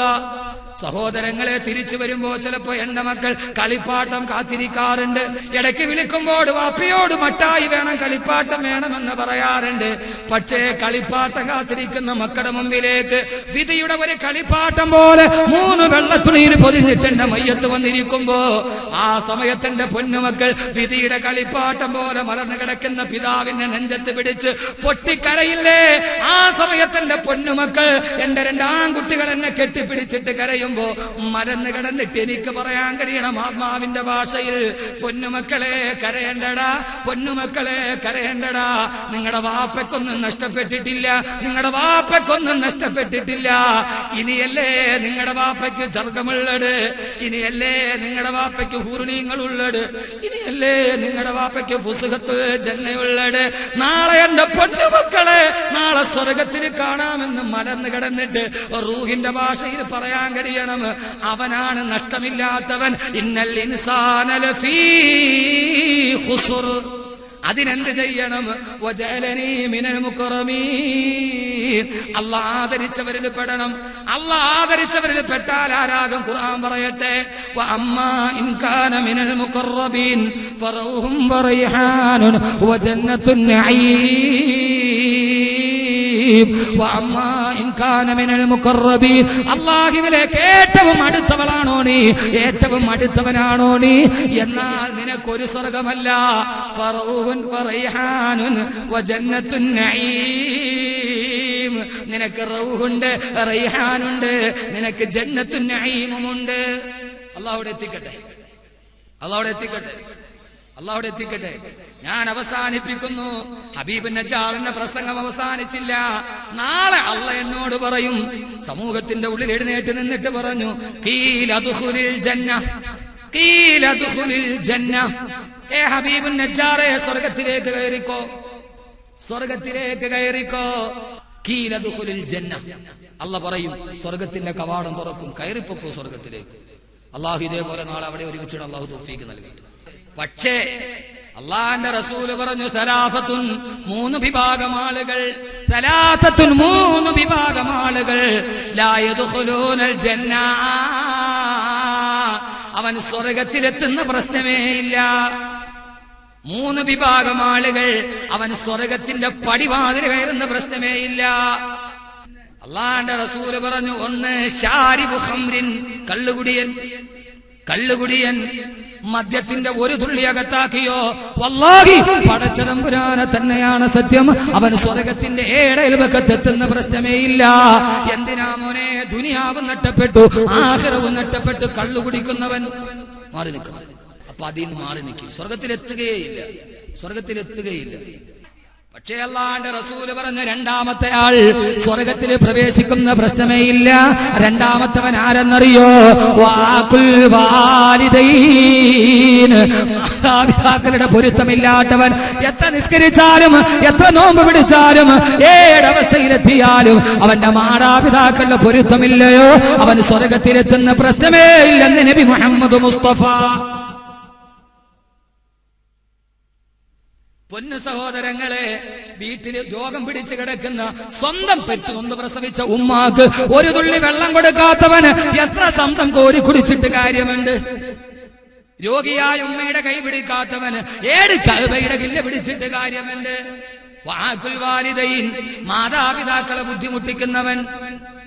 അല്ലാഹു കാത്തുരക്ഷിക്കട്ടെ.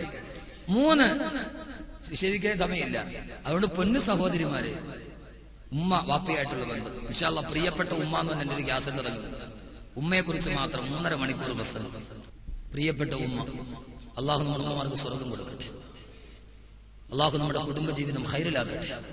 അള്ളാഹു കുടുംബ ബന്ധങ്ങളെ സൂക്ഷിക്കാൻ അള്ളാഹു തൗഫീഖ്. 3 മൂന്നാമത്തേത് ആരെന്നറിയോ? മൂന്നാമത്തേത് ആരെന്നറിയോ? വാഖവാനി മുതഖാസിമാ, പരസ്പരം പിണങ്ങിക്കടിയുന്ന സഹോദരങ്ങൾ. ഒരു ഉമ്മയും വാപ്പയും വെട്ട കൂടപ്പറപ്പുകളാണ്, പക്ഷേ പരസ്പരം മിണ്ടുന്നില്ല. അവര് സ്വർഗത്തിൽ 2 പേരും സ്വർഗത്തിൽ കിടക്കുന്ന പ്രശ്നമില്ല. ഗുരുതരമാണ്. അള്ളാഹു നമുക്ക് സ്വർഗം നൽകി അനുഗ്രഹിക്കുമാറാകട്ടെ. നാളെ സ്വർഗത്തിൽ പറയും കീലദുഖുലുൽ ജന്ന, നിങ്ങളെല്ലാം സ്വർഗത്തിലേക്ക് കടന്നുകൊള്ളുക. ആദരവായ റസൂലുള്ളാഹി സ്വല്ലല്ലാഹു അലൈഹി വസല്ലം ഒരു ദിവസം പറഞ്ഞു, പ്രിയപ്പെട്ട സഹോദരങ്ങളെ, മനിൽ മുശമ്മിറൂന ബിൽ ജന്ന, ആരാണ് സ്വർഗത്തിന് വേണ്ടി പരിശ്രമിക്കുന്നത്? ആരാണ് സ്വർഗത്തിന് വേണ്ടി പരിശ്രമിക്കുന്നത്? സഹാബത്ത് ചാടി എഴുന്നേറ്റിട്ട് പറഞ്ഞു, നബിയേ നഹ്നുൽ മുശമ്മിറൂന ലഹാ, ഞങ്ങളിന്റെ നബിയെ സ്വർഗത്തിന് വേണ്ടി. റസൂലുള്ള പറഞ്ഞു, അങ്ങനെ പറയല്ലേ, ഫഖൂലു ഇൻഷാ അല്ലാഹ്, നിങ്ങൾ ഇൻഷാ അല്ലാഹ് പറയണേ, ഇത് സ്വർഗത്തിന്റെ കാര്യമാണ്. ഇൻഷാ അല്ലാഹ് പറയും. സ്വർഗം വെറുതെ അങ്ങനെ കിട്ടൂല. ഇൻഷാ അല്ലാഹ് പറയും. സ്വർഗം കിട്ടാൻ വലിയ പാടാണ്. അള്ളാഹു നമ്മളെ സ്വർഗത്തിൽ ഒരുമിച്ച് കൂട്ടട്ടെ. സ്വർഗത്തിൽ അള്ളാഹു ഒരുമിച്ച് കൂട്ടട്ടെ. അതുകൊണ്ട് നരകത്തിന്റെ കൂട്ടുകാരെ വിടണം. ഇവിടെ നീ എന്തിനാണ് പള്ളിയിൽ കണ്ടത്? പോകാന്ന് പറയും. എന്റെ പ്രിയപ്പെട്ട സഹോദര ചെറുപ്പക്കാരെ വേണ്ട, അവനെ മാറ്റി നിർത്തണം. എന്നിട്ട് നിങ്ങൾ ഈ സ്വർഗത്തിന്റെ വഴിയിലേക്ക് കൊണ്ടുവരും. മിണ്ടിക്കഴിഞ്ഞാലേവനും പൊന്നിഷ്ടന, കോഴിക്കു തോന്നും കാടനും തന്നിഷ്ടന. മിണ്ടിക്കഴിഞ്ഞാലേവനും പൊന്നിഷ്ടന, കോഴിക്കു തോന്നും കാടനും തന്നിഷ്ടന. ഞാൻ ജോലി ചെയ്യുന്ന സെൻട്രൽ ജുമാ മസ്ജിദിന്റെ പരിസരത്ത് +2 പഠിക്കുന്ന സുന്ദരി പെണ്ണ്, മാരിവില്ല് പോലെ മനോഹരിയായ പെണ്ണ്, അവൾ ഒരു ദിവസം രാവിലെ അരച്ചാങ്കയിൽ തൂങ്ങി നിന്നു. എന്തെന്നറിയോ? അന്യസമുദായത്തിലെ ചെറുപ്പക്കാരനുമായിട്ട് അടുപ്പമാണ്. വീട്ടിന് വിവരമറിഞ്ഞു. എന്റെ പൊന്നു സഹോദരിമാരെ, മാറി നിൽക്കണം. 7ാം ക്ലാസ്സിൽ പഠിക്കുന്ന കുട്ടി, ആൺകുട്ടി ആൺകുട്ടിയുള്ള കുട്ടിക്ക് ലവ് ലെറ്റർ കൊടുത്തു. ടീച്ചർ പിടിച്ചു വീട്ടിൽ പറഞ്ഞു, അവൻ കഴിഞ്ഞ ആഴ്ച ആത്മഹത്യ ചെയ്തു. തിരുവനന്തപുരത്ത് 17 വയസ്സുള്ള പെൺകുട്ടി തൂങ്ങി നിന്നു. സ്വർഗം കിട്ടില്ല. അള്ളാഹു കാത്തുരക്ഷിക്കുമാറാകട്ടെ. സഹാബത്തിനോട് പറഞ്ഞു, നബിയേ ഇൻഷാ അല്ലാഹ്, ഓ നബിയേ ഇൻഷാ അല്ലാഹ് നിങ്ങൾ സ്വർഗത്തിലേക്ക് വരുമെന്ന് പറഞ്ഞപ്പോ അള്ളാഹുവിന്റെ റസൂൽ പറയുകയാണ്, വമൻ ഖാഫ അദിലജാ വമൻ അദിലജാ ബലഗൽ മൻസില. അള്ളാഹുവിന്റെ റസൂൽ പറഞ്ഞു, വമൻ ഖാഫ അദിലജാ, ആര് അള്ളാഹുവിനെ ഭയന്ന് ജീവിച്ചോ അവൻ സ്വർഗത്തിൽ പ്രവേശിക്കുക തന്നെ ചെയ്യും. അള്ളാഹുവിനെ ഭയന്ന് ജീവിച്ചോ അവൻ സ്വർഗത്തിൽ പ്രവേശിക്കുക തന്നെ ചെയ്യും. വമൻ അദിലജാ ബലഗൽ മൻസില, ആര് സ്വർഗത്തിൽ പ്രവേശിച്ചോ അവൻ അവസാനം അവന്റെ സ്വർണ്ണ കൊട്ടാരത്തിന്റെ മുമ്പിലെത്തും. അള്ളാഹു എത്തിച്ചു തരട്ടെ. ആര് സ്വർഗത്തിൽ കിടന്നോ അവൻ അവന്റെ സ്വർണ്ണ കൊട്ടാരത്തിന്റെ മുമ്പിലെത്തും. സഹാബത്ത് അത്ഭുതത്തോടെ കാത്തിരിക്കുമ്പോ റസൂലുള്ളാഹി പറഞ്ഞ, സഹാബ പക്ഷേ ഇന്ന സിൽഅത്തല്ലാഹി ഗാലിയാ, അള്ളാഹ് ഒരുക്കി വെച്ചിരിക്കുന്നത് അള്ളാഹുടെ കയ്യിലിരിക്കുന്ന ചരക്ക് വലിയ വില പിടിപ്പുള്ളതാണ്. അത് അർഹതയില്ലാത്തവന്റെ കയ്യിലുള്ള തരുന്ന പ്രശ്നമേ ഇല്ല. കള്ളു കുടിച്ചവന്റെ കയ്യിൽ തരില്ല, പലിശ മേടിച്ചവന്റെ കയ്യിൽ തരില്ല, അന്യനെ ദ്രോഹിച്ചവന്റെ കയ്യിൽ തരില്ല, ഉമ്മാനെ കുത്തിപ്പിടിച്ചവന്റെ കയ്യിൽ തരില്ല, ഭാര്യ മർദ്ദിച്ചവന്റെ കയ്യിൽ തരില്ല, ബന്ധം വേർപെടുത്തവന്റെ കയ്യിൽ തരില്ല, വേറൊരുത്തനെ കുത്തിമലത്തിവന്റെ കയ്യിൽ തരില്ല. പക്ഷെ അള്ള തരും. ഏത് കയ്യിലെന്നറിയോ? കാതിൽ കിടന്ന ആഭരണങ്ങൾ ഊരിയ കയ്യില്, കയ്യിൽ കിടന്ന മോതിരം ഊരിയ കയ്യില് അള്ള തരും.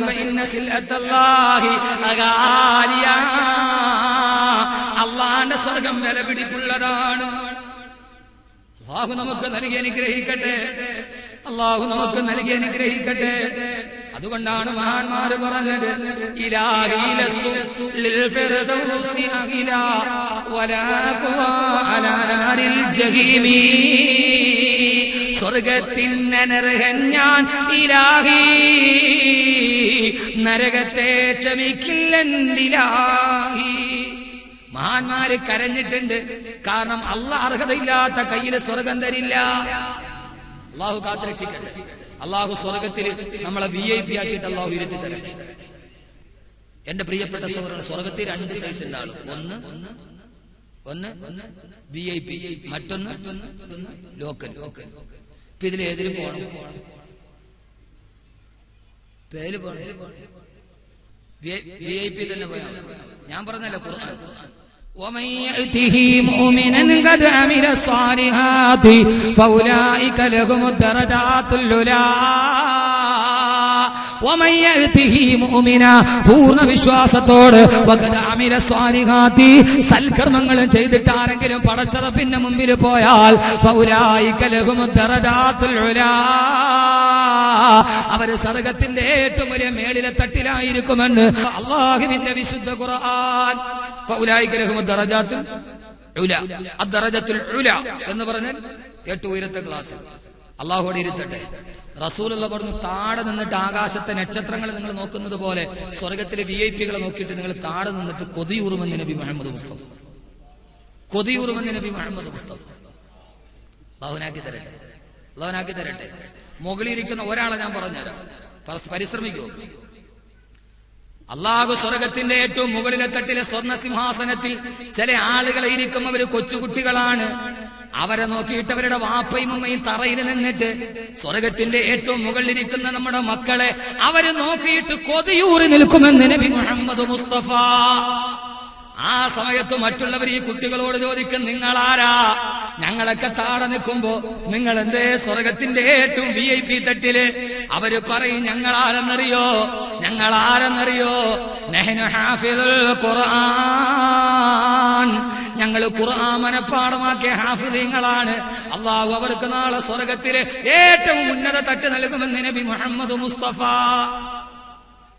മോനെ, നിസ്കാരത്തിനില്ലാതെ നന്മക്കില്ലാതെ അവിടെ ഇരുന്നിട്ട് ചുട്ടുപെടുത്ത ശവായി കോടി തിന്നുമ്പോ നീ ഓർക്കണം, എന്തോർക്കണം? കല്ലാ ഇന്നഹാ ലളാ നസാഅത്തൽ ലിശ്ശവാ.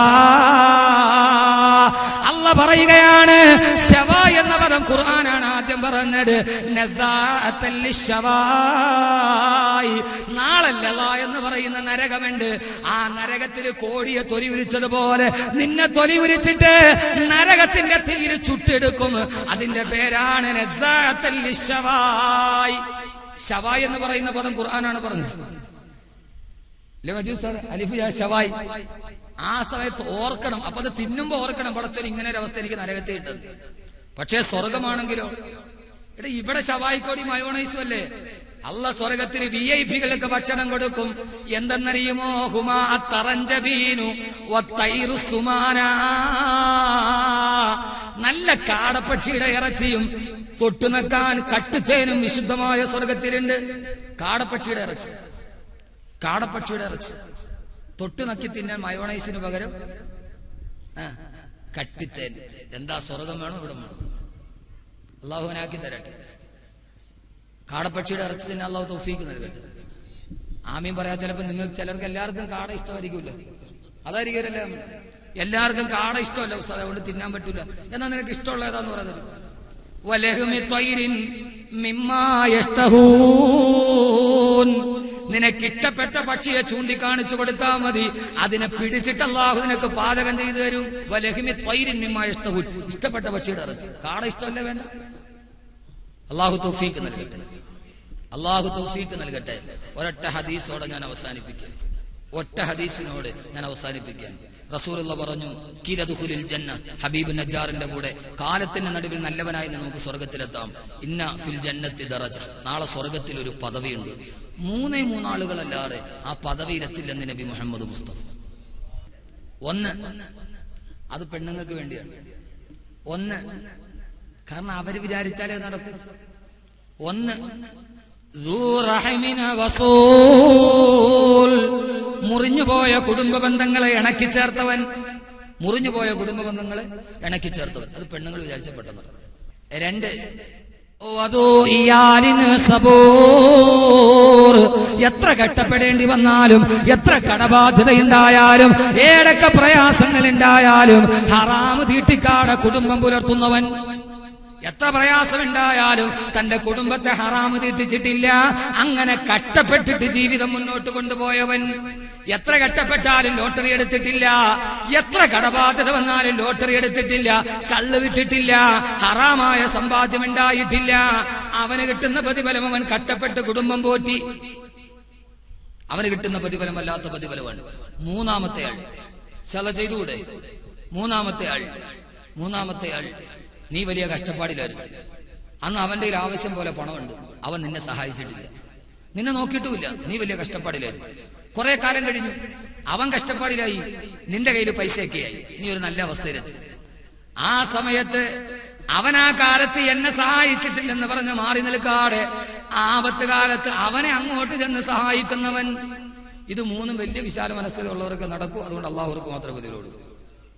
അള്ളാഹു നമുക്ക് ആ തൗഫീക്ക് നൽകി അനുഗ്രഹിക്കുമാറാകട്ടെ എന്ന ദുആയോടെ അള്ളാഹു സുബ്ഹാനഹു വ തആല ജീവിതത്തിൽ എല്ലാവിധ ഖൈറും നൽകി അനുഗ്രഹിക്കുമാറാകട്ടെ എന്ന ദുആയോടുകൂടി എന്റെ പ്രിയപ്പെട്ട സഹോദരങ്ങളെ, ഞാൻ അവസാന ദുആയിലേക്ക് കടക്കുകയാണ്. അൽഹംദുലില്ലാഹി റബ്ബിൽ ആലമീൻ. اللهم صل على سيدنا محمد وعلى آل سيدنا ومولانا محمد. ربنا ظلمنا أنفسنا وإن لم تغفر لنا وترحمنا لنكونن من الخاسرين. അർഹമ റഹീമായ അല്ലാഹുവേ, പരമദയാലുവായ തമ്പുരാനെ, അല്ലാഹുവേ, ഞങ്ങളുടെ പാപങ്ങളെല്ലാം നീ പുറത്തു മാപ്പാക്കണേ തമ്പുരാനെ. ഭാവി ജീവിതം പാപരഹിതമാക്കണേ അല്ലാഹുവേ. പൈശാചിക ദുർബോധനത്തിൽ നിന്ന് ഞങ്ങളെ എല്ലാവരെയും നീ കാത്തു രക്ഷിക്കണേ തമ്പുരാനെ. അല്ലാഹുവേ, ഞങ്ങളിൽ നിന്നും മരണപ്പെട്ടു പോയവർ, അല്ലാഹുവേ, ഈ മസ്ജിദിന് ചുറ്റും അന്ത്യവിശ്രമം കൊള്ളുന്നവർ, ഈ പള്ളിക്ക് വേണ്ടി മദ്രസയ്ക്ക് വേണ്ടി സദക്ക ചെയ്തവർ, ഈ ആടിപ്പ് ഇസ്ലാമിക് കോംപ്ലക്സ് ഇങ്ങനെ അവസാന ഘട്ടത്തിൽ എത്തി നിൽക്കുമ്പോ ഇതിനു വേണ്ടി സദക്ക ചെയ്ത എത്രയോ ആളുകൾ ആ മണ്ണിന്റെ അടിയിൽ കിടക്കുന്നുണ്ട്. അവര് ചെയ്ത സർവസൽക്കർമ്മങ്ങളും അവരുടെ കബറിലെത്താൻ നീ കാരണമാക്കണേ തമ്പുരാനെ. അവര് കബറിൽ എന്തെങ്കിലും ശിക്ഷ അനുഭവിക്കുന്നുവെങ്കിൽ കരുണക്കടലേ, കരുണാപരനേ തമ്പുരാനെ. അല്ലാഹുവേ, നീ അവര് കബറിൽ എന്തെങ്കിലും ശിക്ഷ അനുഭവിക്കുന്നെങ്കിൽ ഈ സ്വതക്കയുടെ ബറക്കത്ത് കൊണ്ട് മാറ്റിക്കൊടുക്കണേ അല്ലാഹുവേ. അതിൽ ഞങ്ങളുടെ കൊച്ചു കുഞ്ഞുങ്ങളുണ്ട് അല്ലാഹുവേ, അവർ ഈ ദുനിയാവിൽ അനുഭവിക്കാത്ത സുഖം പരലോകത്ത് നൽകണേ തമ്പുരാനെ. ഞങ്ങൾക്ക് അവരെ പരലോകത്ത് കാണാൻ നീ തൗഫീക്ക് നൽകണേ അല്ലാഹുവേ. പടച്ചവനെ, ഈ സദസ്സിന് വേണ്ടി വല്ലാതെ കഷ്ടപ്പെട്ട ചെറുപ്പക്കാർ, സംഘാടക സമിതി ഭാരവാഹികൾ, പടച്ചവനെ, നീ അവർക്കൊക്കെ അർഹമായ പ്രതിഫലം നൽകണേ അല്ലാഹുവേ. ഉറക്കമുളച്ച് പോസ്റ്റർ ഒട്ടിക്കാനും അനൗൺസ് ചെയ്യാനും ലൈറ്റിനും അതിനും സ്റ്റേജിനും ഒക്കെ വേണ്ടി ഓടി നടന്നവർ, അവരുടെ ആരുടെയും ത്യാഗങ്ങളെ നീ കഷ്ടത്തിലാക്കല്ലേ അല്ലാഹുവേ. ആ കൂട്ടായ്മ ഞങ്ങളുടെ മഹലിൽ അവസാനം വരെ നിലനിർത്തണേ തമ്പുരാനെ. പടച്ചവനെ, ഇതിന്റെ പൂർത്തീകരണത്തിന് വേണ്ടി പാടുപെട്ട ജമാഅത്തിന്റെ പരിപാലന സമിതി അംഗങ്ങൾ ഇപ്പോഴും നിലവിലുള്ളവരും വല്ലാതെ കഷ്ടപ്പെട്ടിട്ടുണ്ട് അല്ലാഹുവേ. അതിന്റെ അർഹമായ പ്രതിഫലം അവർക്ക് നൽകണേ തമ്പുരാനെ. കയ്യിൽ നിന്ന് കാശെടുത്ത് സദക്ക ചെയ്ത് അല്ലാടെയും ഇട്ട് 20 ലക്ഷം രൂപ ബാധ്യത വരുത്തി ചെയ്യുമ്പോൾ അല്ലാഹുവേ, ഒരു വലിയ ദൗത്യം പൂർത്തീകരിച്ച് അവർക്ക് നീ അർഹമായ പ്രതിഫലം നൽകണേ അല്ലാ. അവരുടെ കുടുംബത്തിന് അതിന്റെ ഐശ്വര്യം നൽകണേ തമ്പുരാനെ, ബറക്കത്ത് നൽകണേ തമ്പുരാനെ. ഈ ജമാഅത്തിനെ ഐക്യത്തോടെ നയിക്കാൻ അവർക്ക് നീ തൗഫീക്ക് നൽകണേ അല്ലാഹുവേ. പടച്ചവനെ, ഇതിനു വേണ്ടി ഇപ്പോൾ ജനറേറ്ററിന് വേണ്ടി സംഭാവന ചെയ്തവരുണ്ട്, അല്ലാതെ എത്രയോ സദക്കകൾ നൽകിയവരുണ്ട്. അല്ലാഹുവേ, അതിന്റെ അർഹമായ പ്രതിഫലം നീ നൽകി അനുഗ്രഹിക്കണേ തമ്പുരാനെ. ആരെയും നീ ഒരു വിധത്തിലും കൈയൊടിയല്ലേ അല്ലാ. ഇതേ ദിവസം വരെ ഞങ്ങളെ ഒരു ഇലയെടുത്തു മാറ്റിയെങ്കിലും സഹായിച്ചവരുണ്ടോ? അവർക്കാർക്കും നീ കൈവിടല്ലേ തമ്പുരാനെ. അല്ലാഹുവേ, ആമീൻ പറയുന്ന ഈ പാവങ്ങളെ നീ കാണുന്നില്ലേ അല്ലാ. പടച്ചവനെ, ഏതാണ്ട് 8 മണിക്കൂറായി ഇരുന്ന ഇരിപ്പിൽ രോഗികളുണ്ട്, ഷുഗർ രോഗികളുണ്ട്, നീ ശിഫ നൽകണേ അല്ലാ. ഹാർട്ടിന് പ്രശ്നമുള്ളവരുണ്ട്, നീ ശിഫ നൽകണേ തമ്പുരാനെ. അല്ലാഹുവേ, പടച്ചവനെ, മാരക രോഗങ്ങൾ കൊണ്ട് ബുദ്ധിമുട്ടുന്നവർക്ക് നീ ശിഫ നൽകണേ അല്ലാ. ക്യാൻസർ, ബ്രെയിൻ ട്യൂമർ പോലെയുള്ള മാരക രോഗത്തിൽ നിന്ന് ഞങ്ങളെ കാക്കണേ തമ്പുരാനെ. മരണം വരെ കാക്കണേ അല്ലാഹുവേ. ആ രോഗം കൊണ്ട് കഷ്ടപ്പെടുന്നവർ നീ അവർക്ക് പൂർണ്ണ ശമനം നൽകണേ അല്ലാ, പൂർണ്ണ ശിഫ നൽകണേ അല്ലാഹുവേ. ഉസ്താദേ, വീണ്ടും ചെറിയ പ്രശ്നങ്ങളുണ്ടെന്ന് പ്രത്യേകം പറഞ്ഞവരുണ്ട്, നീ ശിഫ നൽകണേ അല്ലാഹുവേ. ഭേദമായവർക്ക് നീ ഒരിക്കലും തിരിച്ചു വരുത്തല്ലേ തമ്പുരാനെ. ക്യാൻസർ പിടിച്ച് ശരീരഭാഗം മുഴുവനും കറുത്ത് കരിവാളിച്ച് തലമുടി മുഴുവനും കൊഴിഞ്ഞു മാറി വേദന സഹിക്കാൻ കഴിയാതെ ഭിത്തിയിൽ തല തല്ലിക്കരയുന്ന ക്യാൻസർ രോഗികളെ കണ്ടിട്ടുണ്ട്. അല്ലാഹുവേ, ഞങ്ങൾ ആരെയും നീ എതിർപ്പെടുത്തല്ലേ അല്ലാ. ഈ പാതിരാ സമയത്ത് ഒരു ഇലയനങ്ങിയാൽ കേൾക്കുന്ന നിശബ്ദതയിൽ ഞങ്ങൾ നിന്റെ നേരെ പറയുന്നത് യാചകരെ പോലെ ഞങ്ങൾ യാചിക്കുന്നു തമ്പുരാനെ. മലപ്പുറം കോട്ടയ്ക്കൽ വാതിന് പോയപ്പോ ഫ്രണ്ടിൽ ഇരുന്നിട്ട് ഒരു 25 വയസ്സ് വരെ ചെറുപ്പക്കാരൻ കരയുന്നുണ്ട് പ്രസംഗം കേട്ടിട്ട്. അവന്റെ സൗന്ദര്യം കണ്ടപ്പോ മനസ്സിൽ വല്ലാത്ത അസൂയ തോന്നിപ്പോയി. വെളുവെളുത്ത മുഖവുമായി സുമുഖനായ ചെറുപ്പക്കാരൻ കണ്ണുനീര് തടം തല്ലി ആർത്തൊടുകയാണ്. വഅദ് കഴിഞ്ഞ് മുസാബഹത്ത് ചെയ്തപ്പോ കയ്യിൽ പിടിച്ചിട്ട് ഉസ്താദേ ദുആ ചെയ്യണമെന്ന് ആംഗ്യം കാണിച്ചു മിണ്ടുന്നില്ല. അടുത്ത് നിന്ന് സംഘാടകനാണ് പറഞ്ഞത്, ഉസ്താദേ നാക്കിൽ ക്യാൻസർ വന്നിട്ട് നാവ് മുറിച്ചു മാറ്റിയ ചെറുപ്പക്കാരനാണ്. അല്ലാഹുവേ നീ ഞങ്ങളെ കാക്കണേ അല്ലാഹുവേ. ഞങ്ങൾ കേൾക്കുന്നതൊക്കെ ഞെട്ടിത്തരിക്കുന്ന വാർത്തകളാണ്. ആരോഗ്യത്തോടെ നിന്നവര് നാളെ അതിന്റെ അടിമയാണെന്നറിയുമ്പോ ഈ പാതിരാത്രിയിൽ ഞങ്ങൾ നിന്റെ ദർബാറിന്റെ കീഴിൽ യാചകരെ പോലെ താണുക്കേണ് ചോദിക്കുന്നത് അല്ലാഹുവേ. ഞങ്ങളിൽ ആർക്കും നീ എങ്ങനെ ഒരു പരീക്ഷണം വരുത്തല്ലേ അല്ലാ. ആ രീതിയിൽ ബുദ്ധിമുട്ടുന്നവർക്ക് നീ ശിഫ നൽകണേ അല്ലാ. പടച്ചവനെ ഹാർട്ടിന് ബ്ലോക്ക് ഉള്ളവരുണ്ട്, പടച്ചവനെ നീ അവർക്ക് ശിഫ നൽകണേ തമ്പുരാനെ. ഞങ്ങളുടെ അയൽവാസികൾ അങ്ങനെ ദുഃഖിക്കുന്നവരുണ്ട്, അവർക്ക് നീ പൂർണ്ണ ശിഫ നൽകണേ അല്ലാഹുവേ. ഞങ്ങളുടെ അയൽപക്കത്ത് നിന്ന് മരണപ്പെട്ടു പോയവരുണ്ട്, അല്ലാഹുവേ നീ ഇവരെ ഖബറിൽ വെളിച്ചം നൽകണേ തമ്പുരാനെ. ഇന്ന് മരണപ്പെട്ടു പോയ റാബിയത്ത് എന്ന സഹോദരി ജീവിതത്തിൽ അവർ വല്ലാതെ കഷ്ടപ്പെട്ടു, മരണത്തിലും കഷ്ടപ്പെട്ടു, ഇനി ഖബറിൽ കഷ്ടപ്പെടുത്തല്ലേ അല്ലാഹുവേ. ഇന്നത്തെ ഖബറിലെ ആദ്യ രാത്രി നീ അവരുടെ ഏറ്റവും സന്തോഷമുള്ള രാത്രിയാക്കണേ തമ്പുരാനെ. ഈ ദുനിയാവിൽ അനുഭവിക്കാത്ത സുഖം നീ സ്വർഗത്തിൽ നൽകണേ അല്ലാഹുവേ. പടച്ചവനെ പൊടുന്നനെയുള്ള ഹാർട്ട് അറ്റാക്ക് പോലെയുള്ള ദുരന്തങ്ങളിൽ നിന്ന് ഞങ്ങളെ കാക്കണേ അല്ലാഹുവേ. ഞങ്ങളുടെ മാതാപിതാക്കൾക്ക് നീ പുറത്തു കൊടുക്കണേ തമ്പുരാനെ. മുണ്ടു മുറുക്കി ഉടുത്ത് കഷ്ടപ്പെട്ട് കൂലിപ്പണി ചെയ്ത് ഞങ്ങളെ വളർത്തി വലുതാക്കി ഞങ്ങളുടെ പ്രിയപ്പെട്ട ഉമ്മമാർ, അല്ലാഹുവേ ഞങ്ങൾ അവർക്ക് എന്തെങ്കിലും തിരിച്ചു കൊടുക്കാൻ ഒരു പാകത എത്തിയപ്പോ അവരൊക്കെ രോഗത്തിന്റെ പിടിയിലായി.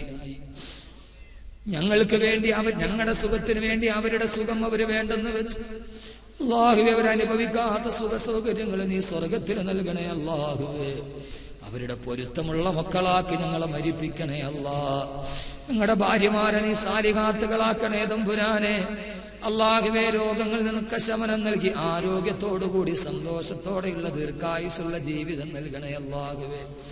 ജീവിതത്തിന്റെ എവിടെയൊക്കെയോ കിടന്ന് അല്ലാഹുവേ ജീവിതത്തിൽ ഒരു ചെട്ടുകൂരയിൽ ഒരുമിച്ച് കൂട്ടി സ്നേഹിച്ചു തീരുന്നതിന് മുമ്പേ, ജീവിച്ചു കൊതി തീരുന്നതിന് മുമ്പേ പൊടുന്നനെയുള്ള മരണങ്ങൾ കൊണ്ട് വിട്ടു വിരിപ്പിക്കല്ലേ അല്ലാഹുവേ.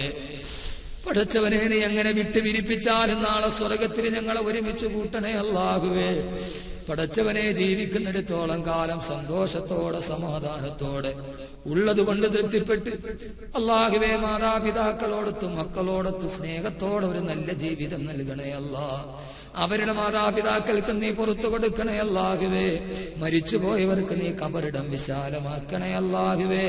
മരിച്ചുപോയ ഭാര്യ പിതാവിന്റെ ഖബറിടം നീ വിശാലമാക്കണേ അല്ലാഹുവേ. ഖബർ നീ ഖൈറാക്കണേ അല്ലാഹുവേ. മാതാവിന് നീ ദീർഘായുസ് ആരോഗ്യത്തോടെ സന്താനത്തോടെ നൽകണേ അല്ലാഹുവേ. ജീവിതവും ആഖിറവും നന്നാക്കി തരണേ അല്ലാഹുവേ. പടച്ചവനെ ഞങ്ങളുടെ കൂടപ്പറപ്പുകൾ സഹോദരങ്ങൾ സ്വദേശത്തുണ്ട് വിദേശത്തുണ്ട്, അവരെയൊക്കെ നീ കാത്തോളണേ അല്ലാ. പടച്ചവനെ നീ ഞങ്ങൾക്ക് നൽകിയ ഏറ്റവും വലിയ അനുഗ്രഹം ഞങ്ങളുടെ പൊന്നുമക്കളാണ് അല്ലാഹുവേ. ജീവിതത്തിൽ ഞങ്ങൾ കഷ്ടപ്പെടുന്നത് ഞങ്ങളുടെ മക്കൾക്ക് വേണ്ടിയാണ് അല്ലാഹുവേ. മനസ്സിൽ എന്ത് ദുഃഖമുണ്ടെങ്കിലും പൊന്നുമക്കളുടെ പുഞ്ചിരിക്കുന്ന പൂമുഖം കണ്ടാൽ സർവ്വതും മറന്നു പോകും അല്ലാഹുവേ. ഞങ്ങളുടെ മക്കളുടെ പുഞ്ചിരി മായ്ക്കല്ലേ അല്ലാ. അവരെ സാലിഹീങ്ങളും ഹാഫിദീങ്ങളും ആക്കി തരണേ അല്ലാ. പടച്ചവനെ ദുനിയാവിൽ ഒരു തുള്ളി വെള്ളം തന്നില്ലെങ്കിലും വേണ്ട, ആഖിറത്തിൽ ഞങ്ങളെ കൈവിടുന്ന മക്കളാക്കല്ലേ അല്ലാ. രോഗങ്ങൾക്ക് അടിമകളാക്കല്ലേ അല്ലാ. പടച്ചവനെ ഈ വിനീതൻ ജോലി ചെയ്യുന്ന സെൻട്രൽ ജുമാ മസ്ജിദിന്റെ പരിസരത്ത് ഉമ്മയോട് സലാം പറഞ്ഞ് കവളത്ത് മുത്തം കൊടുത്ത് ചോറ് പൊതിയും കയ്യിൽ വാങ്ങിച്ച് സ്കൂൾ വാനിൽ കയറിപ്പോയ കുഞ്ഞുമക്കൾ വാനിന്റെ ഡ്രൈവറിന്റെ കണ്ണൊന്ന് തെറ്റിയപ്പോ പാർവതി പുത്തനാറിലേക്ക് വാൻ മറിഞ്ഞപ്പോ 7 കുഞ്ഞുമക്കളാണ് പെടഞ്ഞ് മരിച്ചു പോയത്. വൈകുന്നേരം വേലിക്കരികിൽ പൊന്നുമോളയും കാത്തിരുന്ന ഉമ്മയുടെ മുമ്പിൽ വന്നത് വെള്ളത്തുണിയിൽ പൊതിഞ്ഞ കൺമണിയുടെ മയ്യത്താണ്. അല്ലാഹുവേ ഞങ്ങളുടെ പൊന്നുമക്കളെ നീ കാത്തോളണേ അല്ലാ. ഞങ്ങളുടെ പൊന്നുമക്കളെ നീ കാത്തോളണേ അല്ലാഹുവേ. പടച്ചവനെ ഞങ്ങളുടെ ഹൃദയത്തിന് താങ്ങാൻ പറ്റാത്ത ഒരു പരീക്ഷണവും തരല്ലേ അല്ലാ. ഞങ്ങൾ ജീവിച്ചിരിക്കുമ്പോ അവരുടെ കബറിൽ പിടിമണ്ണ് വാരിയിടേണ്ട ഒരവസ്ഥയും ഞങ്ങൾക്ക് തരല്ലേ റബ്ബേ. പടച്ചവനെ ഞങ്ങളെ നീ മരിക്കുന്നത് വരെ സമാധാനത്തോടെ സന്തോഷത്തോടെ ജീവിപ്പിക്കണേ അല്ലാ. മാരക രോഗങ്ങൾ വരുത്തല്ലേ അല്ലാ. പടച്ചവനെ ആമീൻ പറയുന്ന ഓരോരുത്തരും കച്ചവടക്കാരന്റെ ബറക്കത്ത് നൽകണേ അല്ലാ. കഷ്ടനഷ്ടങ്ങളിൽ നിന്ന് കാക്കണേ അല്ലാഹുവേ. അല്ലാഹുവേ പൊടുന്നനെയുള്ള നഷ്ടം വന്നിട്ട് ജീവിതം ദുസ്സഹമാക്കുന്ന ഒരവസ്ഥ വരുത്തല്ലേ അല്ലാ. ഇതിനുവേണ്ടി സദക്ക ചെയ്ത ധാരാളം പേരുണ്ട്. കച്ചവടത്തിലെ ബറക്കത്ത് നൽകണേ തമ്പുരാനെ. അല്ലാഹുവേ, ഞങ്ങളുടെ യുവാക്കളെ നീ തെറ്റിലേക്കാക്കല്ലേ അല്ലാ. ഞങ്ങളുടെ മക്കളെ മദ്യപാനികളാക്കല്ല റബ്ബേ. വളർത്തി വലുതാക്കിയിട്ട് വൈകുന്നേരം മദ്യപിച്ച് ഞങ്ങളുടെ മുമ്പിൽ വന്ന് നിൽക്കുന്ന മക്കളാക്കല്ലേ അല്ലാ. ഞങ്ങളുടെ യുവാക്കളുടെ സ്നേഹം ദുനിയാവിലല്ല, നീ അവരെ പള്ളിയിലെത്തിക്കണേ തമ്പുരാനെ. അങ്ങനെ എത്തിയവർ നീ അവരെ നിലനിർത്തണേ അല്ലാഹുവേ. അല്ലാഹുവേ, അതിനെല്ലാം നേതൃത്വം വഹിച്ച ബഹുമാനനായ ഇമാം അബ്ദുൽ മജീദ് അമാനി നദ്വി, അല്ലാഹുവേ, നീ അദ്ദേഹത്തിന് അർഹമായ പ്രതിഫലം നൽകണേ അല്ലാ. ആരോഗ്യത്തോടെ ദീർഘായുസ് നൽകണേ അല്ലാഹുവേ. മക്കളെ സാലിഹീങ്ങളും ഹാഫിളീങ്ങളും ആലിമീങ്ങളും ആക്കി കൊടുക്കണേ തമ്പുരാനെ. ഭാര്യയോടൊത്ത് നല്ല കുടുംബജീവിതം നൽകണേ അല്ലാഹുവേ. ഈ മഹല്ലിൽ ദീർഘകാല സേവനമനുഷ്ഠിക്കാൻ തൗഫീഖ് നൽകണേ അല്ലാ. ഇവിടെ സേവനമനുഷ്ഠിച്ച എത്രയെത്രയോ ഇമാമീങ്ങളുണ്ട്, മുഅല്ലിമീങ്ങളുണ്ട്, ഇപ്പോൾ സേവനം അനുഷ്ഠിക്കുന്നവരുണ്ട്. അവർക്കൊക്കെ നീ ഖൈറ് നൽകണേ അല്ലാഹുവേ. പടച്ചവനെ, ഈ സന്തോഷത്തിൽ പങ്കെടുക്കാൻ എത്തിയവരുണ്ട്, നീ അവരെ നന്മ നൽകണേ അല്ലാഹുവേ. പടച്ചവനെ, ഇവിടെ ഒരുമിച്ച് കൂടിയ സഹോദരിമാർ ജീവിതത്തിൽ 1000 ദുഃഖങ്ങൾ ഉള്ളവരുണ്ട്, മാറ്റിക്കൊടുക്കണേ അല്ലാഹുവേ. പടച്ചവനെ, സന്താന സൗഭാഗ്യമില്ലാത്തവർ സന്താന സൗഭാഗ്യം നൽകണേ അല്ലാ. ഒരു സഹോദരി എത്ര കഷ്ടപ്പെട്ടാലും മനസ്സിലെ ഒരേ ഒരു പ്രതീക്ഷ, എന്റെ പൊന്നുമക്കൾ നാളെ വളർന്നു വരുമ്പോ എന്റെ എല്ലാ ദുഃഖങ്ങളും തീരുമെന്നോർത്തിട്ടാണ് വളർത്തുന്നത്. ഈ പാവപ്പെട്ട ഉമ്മഭങ്ങന്മാരോ കഷ്ടപ്പെട്ട് വളർത്തുന്ന മക്കളെ നീ അവർക്ക് നഷ്ടപ്പെടുത്തല്ലേ അല്ലാ. സന്മാർഗികളാക്കണേ അല്ലാ. പടച്ചവനെ, രാവിലെ സലാം പറഞ്ഞു പോകുന്ന ഭർത്താവ് വൈകുന്നേരം 3 വെള്ളത്തുണിയിൽ പൊതിഞ്ഞ് വീട്ടിലെത്തുന്ന ഒരവസ്ഥയിൽ നിന്ന് കാക്കണേ തമ്പുരാനെ. ജീവിതത്തിൽ ആ പാവങ്ങളെ ഒറ്റപ്പെടുത്തല്ലേ അല്ലാഹുവേ. പടച്ചവനെ, ഒറ്റപ്പെടുത്തല്ലേ അല്ലാഹുവേ.